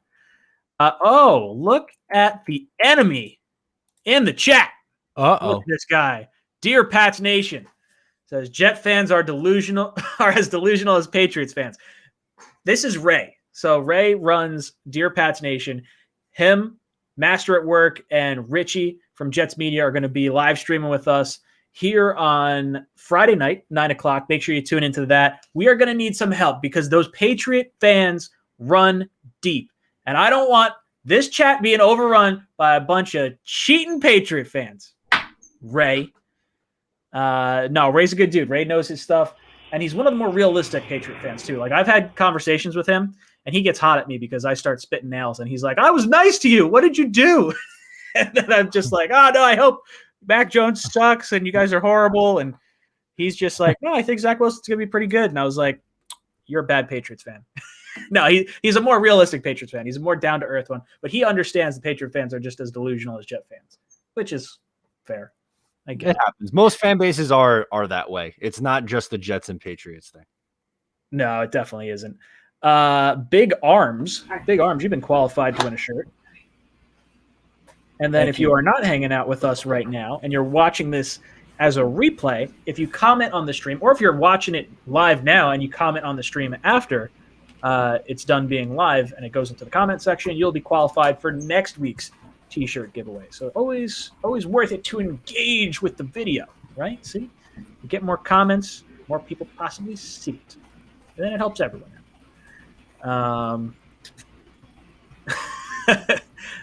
WA2K99 says, I refuse to be friends with Patriot fans. We live way too close to the Boston area to not have Patriot fans, especially when they have 20 years of success. There's way too many Patriot fans in New Jersey, New York region, especially once you start going upstate. You start getting the Buffalo fans if you're kind of like Binghamton and West, and if you're Binghamton and East, you start getting a few more Patriot fans. Definitely not good. Well, Watu-K99 is the president of the Virginia Jets fan club, so he's got to circle the wagons. I get it. He's making a strong fortress. You know. I like that. He's a strong man. He better be here on Friday night. Angel drops in, says, unfortunately, I have to be family with Patriot fans. Angel, what are you doing? I saw, I don't know. I don't have any family members that are Patriot fans. I think the closest thing I have to a Patriot fan is my cousin who's like an Alabama fan. And that's like probably the closest thing I could think of to the Patriots, just a college version of it. So, yeah, you got to get new family, my friend. You can be family with us. Let's see. Raw Power. Hey, guys, need a picture with you and my boys on Sunday. I'm going to park in J, even though I'm sitting on the other side of the stadium. Hey, Raw Power, guess what? My tickets are on the opposite end of the stadium as well, so my ass is going to be walking all the way on the opposite side. And I'm looking at it, I was like, oh, man, that's the side the sun hits, too, so I got to bring my shades. If you're sitting on the other side, make sure you bring your sunglasses because section 315, am I in 315? I think I'm in 315. Definitely gets really sunny, for sure. Now, I have a question. Can anyone park in Lot J, or am I going to need a special parking pass to get into Lot J? So you need a parking pass if you want to go into the stadium parking lot. You can park without a pass in one of the adjacent lots and get shuttled in, but it would be the gold pass, or not the platinum. There's two. It's like gold and platinum. It's interesting, Matt. I was going to talk to you after this. I found out today that I can't get in without a parking pass. Like, this is what happens when you're not a local. Don't go. So I was like trying to figure out how much parking was, and the guy who owns Jet Nation said, no, you need a parking pass to get into the stadium, so we have to buy those. But then, like Ryan said, Jay is in the gold level, which is like, I think it's like $150 for that parking pass. Holy shit, no way. Dude, I bought mine for like $76. I mean, and even then, that's insane. That's still insane, and that's for one game, right? That's for one game. Now, I think if you're a season ticket holder and you get the parking passes, then I think it's not as bad. I want to say it's like maybe $40 a game for season ticket holders. Yeah, I usually go with my buddy who has season tickets. So I've never driven to MetLife before, besides like preseason games where it's like it's a free for all. They don't give a shit. So Okay, this is new. This is new to me. So yeah, I found out today. I was looking forward to talking with you about it. See if because I felt bad that when we got the tickets that I didn't know. You know what I mean? Yeah, I didn't think about it. I'm sitting on the beach like maybe a little over a week ago now. And I was like, oh man. I was like, I wonder how much parking is right now. And like I had been to the game 2 years ago, but I didn't get the parking pass. One of my buddies got the parking pass. And he's just like, oh yeah, it was like $70. I was like, holy shit. I was like, when I used to go and had season tickets, it was like $30 for parking. So $70 is freaking insane. I don't know what it is now. I think you have to go on Ticketmaster. I'm pretty sure. To try. I'll do that after the stream then. Or you wind up finding your buddy that has season tickets, and you just strap yourself to the roof of his car, right? yeah, that'd be great. Me and the girlfriend just ride on the roof. That works. I think that makes perfect sense. Yeah, perfect sense. I know. I considered Ubering in, but I think if the parking pass is $70 and you Uber in 35 or something each way, it might just be easier to bring my car. You know what I mean? I don't know. So if you were to try and Ubering in's not the issue. Ubering out's the issue because everyone's trying to leave at once. So it's kind of a pain in the ass from that. What if I walk over to Medieval Times, cross Route 3? Is it that close? Is it really that close? It used to be in my brain. I don't know. I haven't been, dude. I think I've been there twice in the past 5 years. You know what I mean? I forget this shit. I used to know like the back of my hand. Now I'm like, wait, where is that? I don't know anything. They built the whole mall. I don't know what happened over there. Ooh, let's see. I see a Panthers fan in here. Panthers fan here. Anything you guys got to say about our team? I like to hear other people's opinions. Hamada, BP, thank you for stopping in. You're a jerk, and I don't like your team at all. No, I'm kidding. But no, it's nice that you popped in. Hopefully you subscribe to all three of us as a nice little thing because we'll give you some insight into how we feel. And the Panthers, for me, were basically NFC version of the New York Jets because you have Matt Rule, who was going to be the Jets head coach, had the owners decided to say, hey, you can pick your coordinators. We were going to stick him with our coordinators that we wanted to bring in. So he wound up telling us to go kick rocks. So Matt Rule could have been here. Obviously, we all liked Sam Darnold. It just didn't work out for us. Robbie Anderson, real fast. Would have loved to have retained him. And then there was a ton of other guys that I didn't even realize were still on the Panthers that were former Jets. I knew Elflein was there. I think Justin Burris was in the backfield at one point, or in the secondary. Who else was over there? There was a few names. Am I missing some people? I'm probably missing some people. Did you say Frankie Louvu? I didn't say Frankie Louvu. That was a good one. I know some Panthers fans that are real high on Louvu. Yeah, you know why? Because he did the yearly Frankie Louvu preseason dominator thing. That's what he did. That's what he did every year for us, too. Yeah. Louvu's going to have a great year, man. And he does nothing. Special teams, though. He has some special teams value. Yeah, for sure. And I'll say this. The Panthers, for me as a Jet fan looking in, I hope Sam is your franchise quarterback. I'd love to not that I would love to see it. I want to see him do well. I'm glad he's in the NFC for sure. My gut feeling is you guys are going to be really, really in the Deshaun Watson sweepstakes, and that may be as recently or as soon as the trade deadline this year. I don't know if Sam's going to be there next year. Like, I think the Panthers would be okay with eating some more salary cap space, just like they did with Teddy Bridgewater, to try and get that franchise quarterback. And I think bringing Deshaun Watson kind of home to the Carolina area would be a sort of where I see you guys. Green Bean, any thoughts on the Panthers and any words of advice, or what did you see from their team?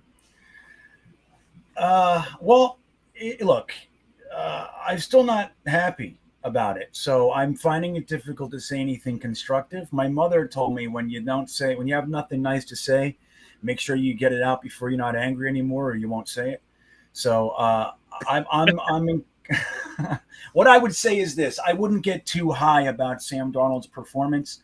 We're not very good yet. You know what I mean? And he didn't even dice us up. So just be cautious on your hope with him. He's a tough cookie to swallow sometimes, but looks like you guys are on the right path. I hope Christian McCaffrey stays healthy because clearly you need him. Matt, what do you think about the Carolina Panthers? There's a lot of things that I do like about the Carolina Panthers. I do like the head coach, even though he had some questionable decisions, I thought, in week 1. Robbie is a real one. But overall, I think this team is going to be similar to the Jets in the sense that this is an evaluation year. So you're kind of looking to see, all right, who's a long-term building block and who isn't. And then from there, really kick it into high gear. So unfortunately, I don't think the Panthers are going to win a ton of games this year. Kaiser, what's up, dude? I haven't talked to you in a while. Kaiser used to run the Jets Discord. He's still heavily active over there. He says he thinks Washington is going to need Deshaun Watson a lot more. Honestly, I think Washington would be the best spot for Watson. The only reason I don't see it happening is because Washington just had a ton of issues with like sexual harassment in the workplace. And I think their franchise probably may opt away from Deshaun Watson given everything going on with him.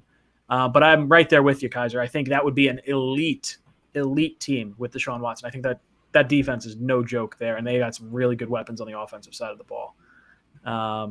So, no, I do not see him going to Washington. What else are you guys talking about in the chat? Did you guys see the sewer pipe burst in the seats in Washington? That was disgusting. Oh my God, I did. That was so gross. Can you imagine? It was so nasty. Could you imagine sitting there and just having sewage just dropping down from the rafters? They were on the first level, and like the pipe above them was what broke. If you guys didn't see it, I wonder if I could find it on Twitter. Let's see. That lady yells, "It's shit! That's shit!" Oh my God, I can't imagine. Oh God. Look, when you want to complain about MetLife, like this is the story of my life. I'm always doing this exercise. It can be careful what you complain about because it can always be worse, man. I don't recall anybody having sewage dumped on them in MetLife, so we got that. I found it. Here we go. Oh, nice. For those of you that didn't see it.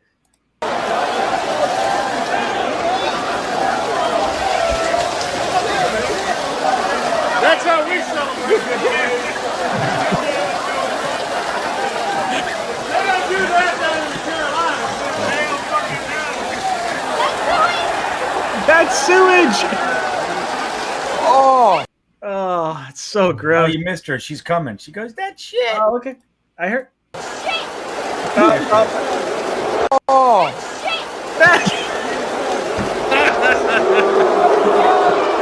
Oh my God. Oh, geez. That was.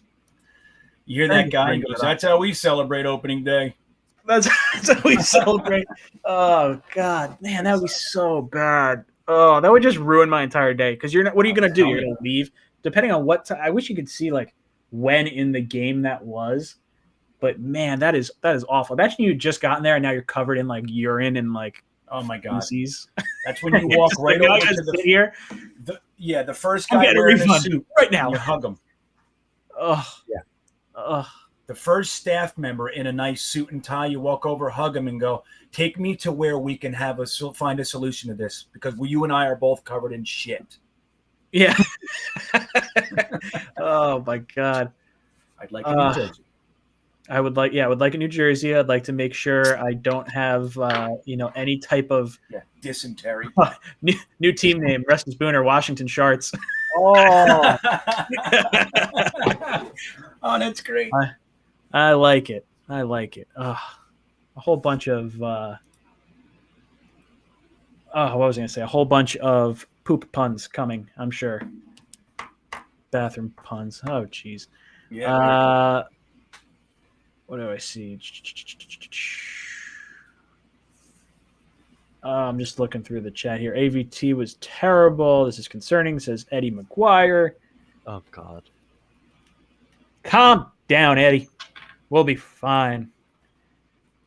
Ultimate Clashers says, Green Bean, what jersey are you wearing? Well, I said it in this week's podcast. I said, I wanted to apologize to everybody. I mean it sincerely. I wore the wrong jersey for the first half. When I switched jerseys to the new one that didn't have the stink of Adam Gase and 20 years of Jets nonsense on it, we changed. We got better. So I fully take responsibility for that. And the jersey that I put on will be the one I'm wearing. It's the new Gastineau jersey that I have sent by Sack Exchange, by the way. So you'll see me in my 99. I love it. Emanon, whatever. Says DC Dingleberries as a teammate. Washington Mudslides. Washington Deuces. Got some interesting ones. Got some interesting ones in there for sure. Andy drops in with a super chat. Says, former North Jersey kid here, now in LA. Who is your favorite underrated Jet of all time? I'll go first. Victor Green. Oh, okay. This is a good one. All right. Let me think for a second. Favorite underrated Jet. You know who I really liked, and I didn't think he got enough credit, and I wish we had held on to him a little bit longer, was Jericho Cotchery. Growing up, I really liked Jericho. I thought he was like a very solid receiver that was kind of always unheralded, and he always made tough catches. Was he the one that like pulled something in his groin and like jumped sideways and caught that? That was insane. Against the Browns in overtime. Yeah, dude. Like, that's friggin' amazing. So I'm sure there's going to be other ones that pop up, but that'll be mine, Jericho Cotchery. What about you, Matt? Who's your favorite unsung hero for the Jets? Okay. This guy was on a lot, and I mean a lot, of awful Jets teams. But, man, was he underrated and underappreciated, and that is Bilal Powell. Oh, of course. I love Bilal. What about you, Green Bean? What are you thinking? Well, I really like both of your choices. I'm going to dig deeper, and I'm going to go into an era that I really was developing my Jets fandom, and that is a linebacker that used to collect 200-plus tackles a season on some of the worst Jets teams in history. His name is Kyle Clifton, and he was one of my absolute favorite players. I think he was with us for 11 years. So one of those guys, man. Kyle Clifton. Everybody forgot about him, and I hate it. Kills me. Dude, I love when you see like fans actually recognize the players that just are not sung in fantasy. You don't see them, pop up on SportsCenter all the time. But guys like Bilal Powell, the linebacker you mentioned, obviously a really good player, just clearly on a very, very bad team. Full Throttle drops in with a super chat. Full Throttle. Sorry. Well, I'll go to Full Throttle first, then Dimitri, I'll get back to your super chat. I clicked it thinking it was yours. Full Throttle says, did you see the maggots in MetLife food? If not, look on Twitter. Still excited to go this Sunday, though. I'm going to eat so much goddamn food in the parking lot. I will not be buying a $20 hot dog or whatever they're selling inside the stadium. I don't want to get any flies bugging around inside of me. That's gross. Let's do this. What's your favorite tailgate food? I know we've talked about this a little bit. Mine is I can't even say buffalo chicken dip because we're not even bringing buffalo chicken dip because you have to heat it up, and I don't have anything to heat it up on. So Becca's actually making buffalo chicken pinwheels. So I guess it's like a wrap with buffalo chicken inside of it. That's going to be pretty good. I actually haven't had it before, so I shouldn't even say it's that good, but I love buffalo chicken, so that's kind of where I'm going with that. Green Bean, what about you? What's your tailgate food of choice? Well, look, I'm a big wings guy. Like whenever I would go to and be a part of the cooking in a tailgate, I would spend the entire day before prepping my wings. I actually do a whole thing where I marinate them and bake them. There's a whole crazy thing. So wings are far and away my number one, but they're not always around. So when I just go to a tailgate, what my favorite thing is sausage. Either long sausages or patties. I don't give a shit. I love onions and all that sort of stuff. I love a good sausage sandwich, man. You look like you love a good sausage. Matt, what about you? What kind of what kind of tailgate food do you like? I love, give me a nice steak off a charcoal grill. Oh, that just hits different. It just does. Oh, I love it. I love it. Hopefully we get to try some of that stuff. Some of you guys have some good tailgate food. You're going to have to share when we see you out there this weekend. Dimitri with the super chat says, came in late. Sorry if I missed it. Can I please discuss it? Feelings of the Mims treatment. Shades of Fade and Bell. Fade and Bell. Who's Fade? Someone's Fade. That's an autocorrect, I'm sure. But the Shades of Bell. So Mims. I can't believe we didn't bring this up during this entire stream. And then we'll get to the t-shirt giveaway right after this. So guys, make sure you hit that like button if you want to get qualified. If we can get over 300, we'll pick 3 more people to get qualified.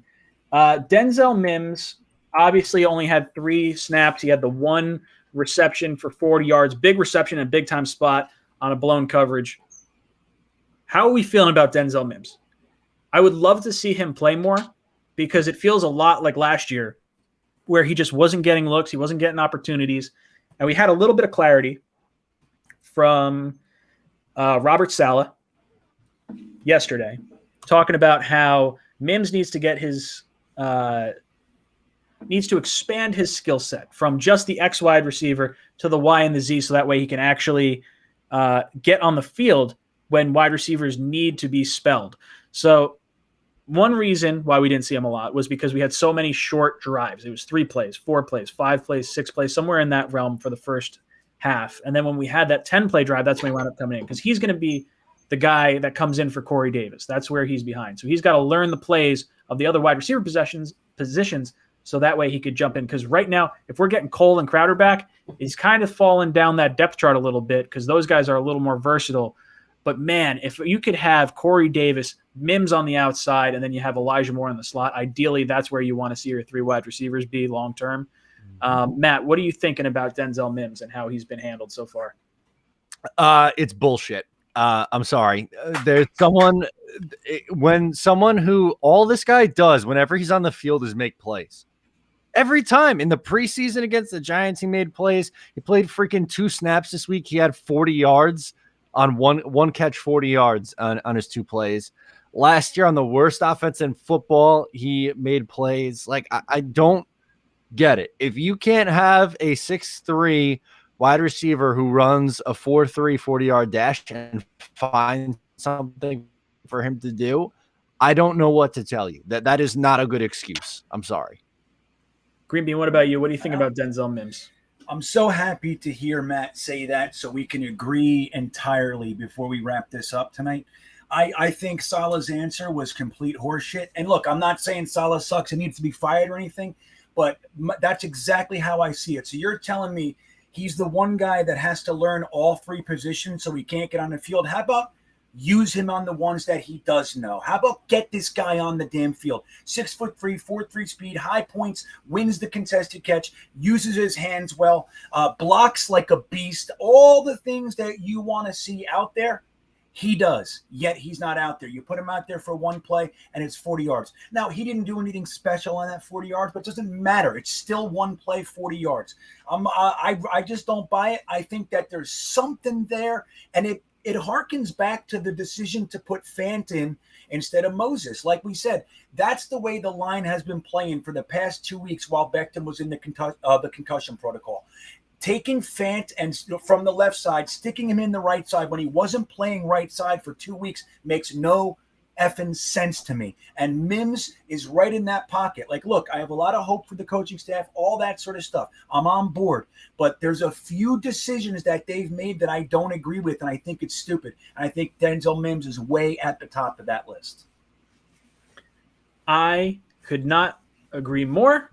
From a just get the guy on the damn field. Now, the argument that I heard was if he doesn't know the routes he's got to run, if he's not kind of doing what he's got to do and being where he's got to be, then we're throwing the learning curve for Zach Wilson for a loop, because that's when you start seeing interceptions and things of that nature. Now, I haven't really seen that from the 2 years we've had Mims. I feel like every time he's been on the field, he's put up at least 40 yards. I feel like that's kind of been his average stat line. It's like 1 or 2 catches, 40 yards, like in almost every game that he's ever played. Get this guy some more reps. The guy can jump out of the gym. He's a big, fast presence that you should be able to figure out. And that's on the coaching staff to kind of get this done. Guys, that is taking us to the end of our show. So we get to pick a someone to win a t-shirt. Green Bean and Matt, we're going to play a little odds and evens. I'm going to let you 2 do it this time. On the count of 3, you're going to hold up a 1. Let's do a 1, a 2, or a 3, because then it'll throw people off instead of just 1s and 2s. All right, on the count of 3. 3, 2, 1, go. All right, it's odds. So the odds get crossed off. Boom. All right, again. 3, 2, 1, go. Ooh, evens go. Sorry. And we're down to 3. All right, boys. Odds or evens. 3, 2, 1.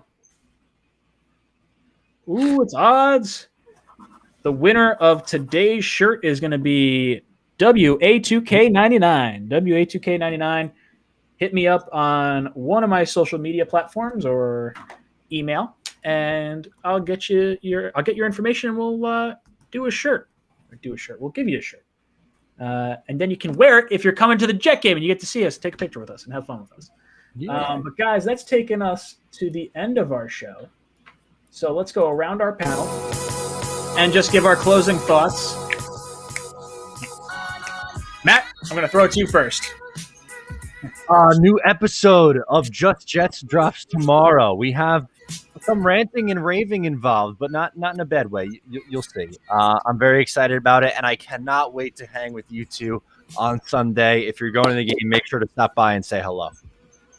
Green Bean, any last words for the people out there? Yeah, great show tonight. I had a good time. It always helps to, kind of talk about this stuff and get past it just that much more. We will be having the after party at 10:30, the after show, whatever fest. 10:30 Green Bean Jets fan, we get together and hang and just kind of wrap this up late night. So come hang. Guys, it's been a lot of fun hanging out with you. I can't wait to see you on Sunday when the Jets put a beat down on the division rival Patriots, boys. I'm excited about it. It's going to be the first time that we have fans in the stands in a year and a half. I'm looking forward to it. Guys, it has been a lot of fun. My name's Ryan. I've been your pilot. This is Jets Talk, signing off. Jets.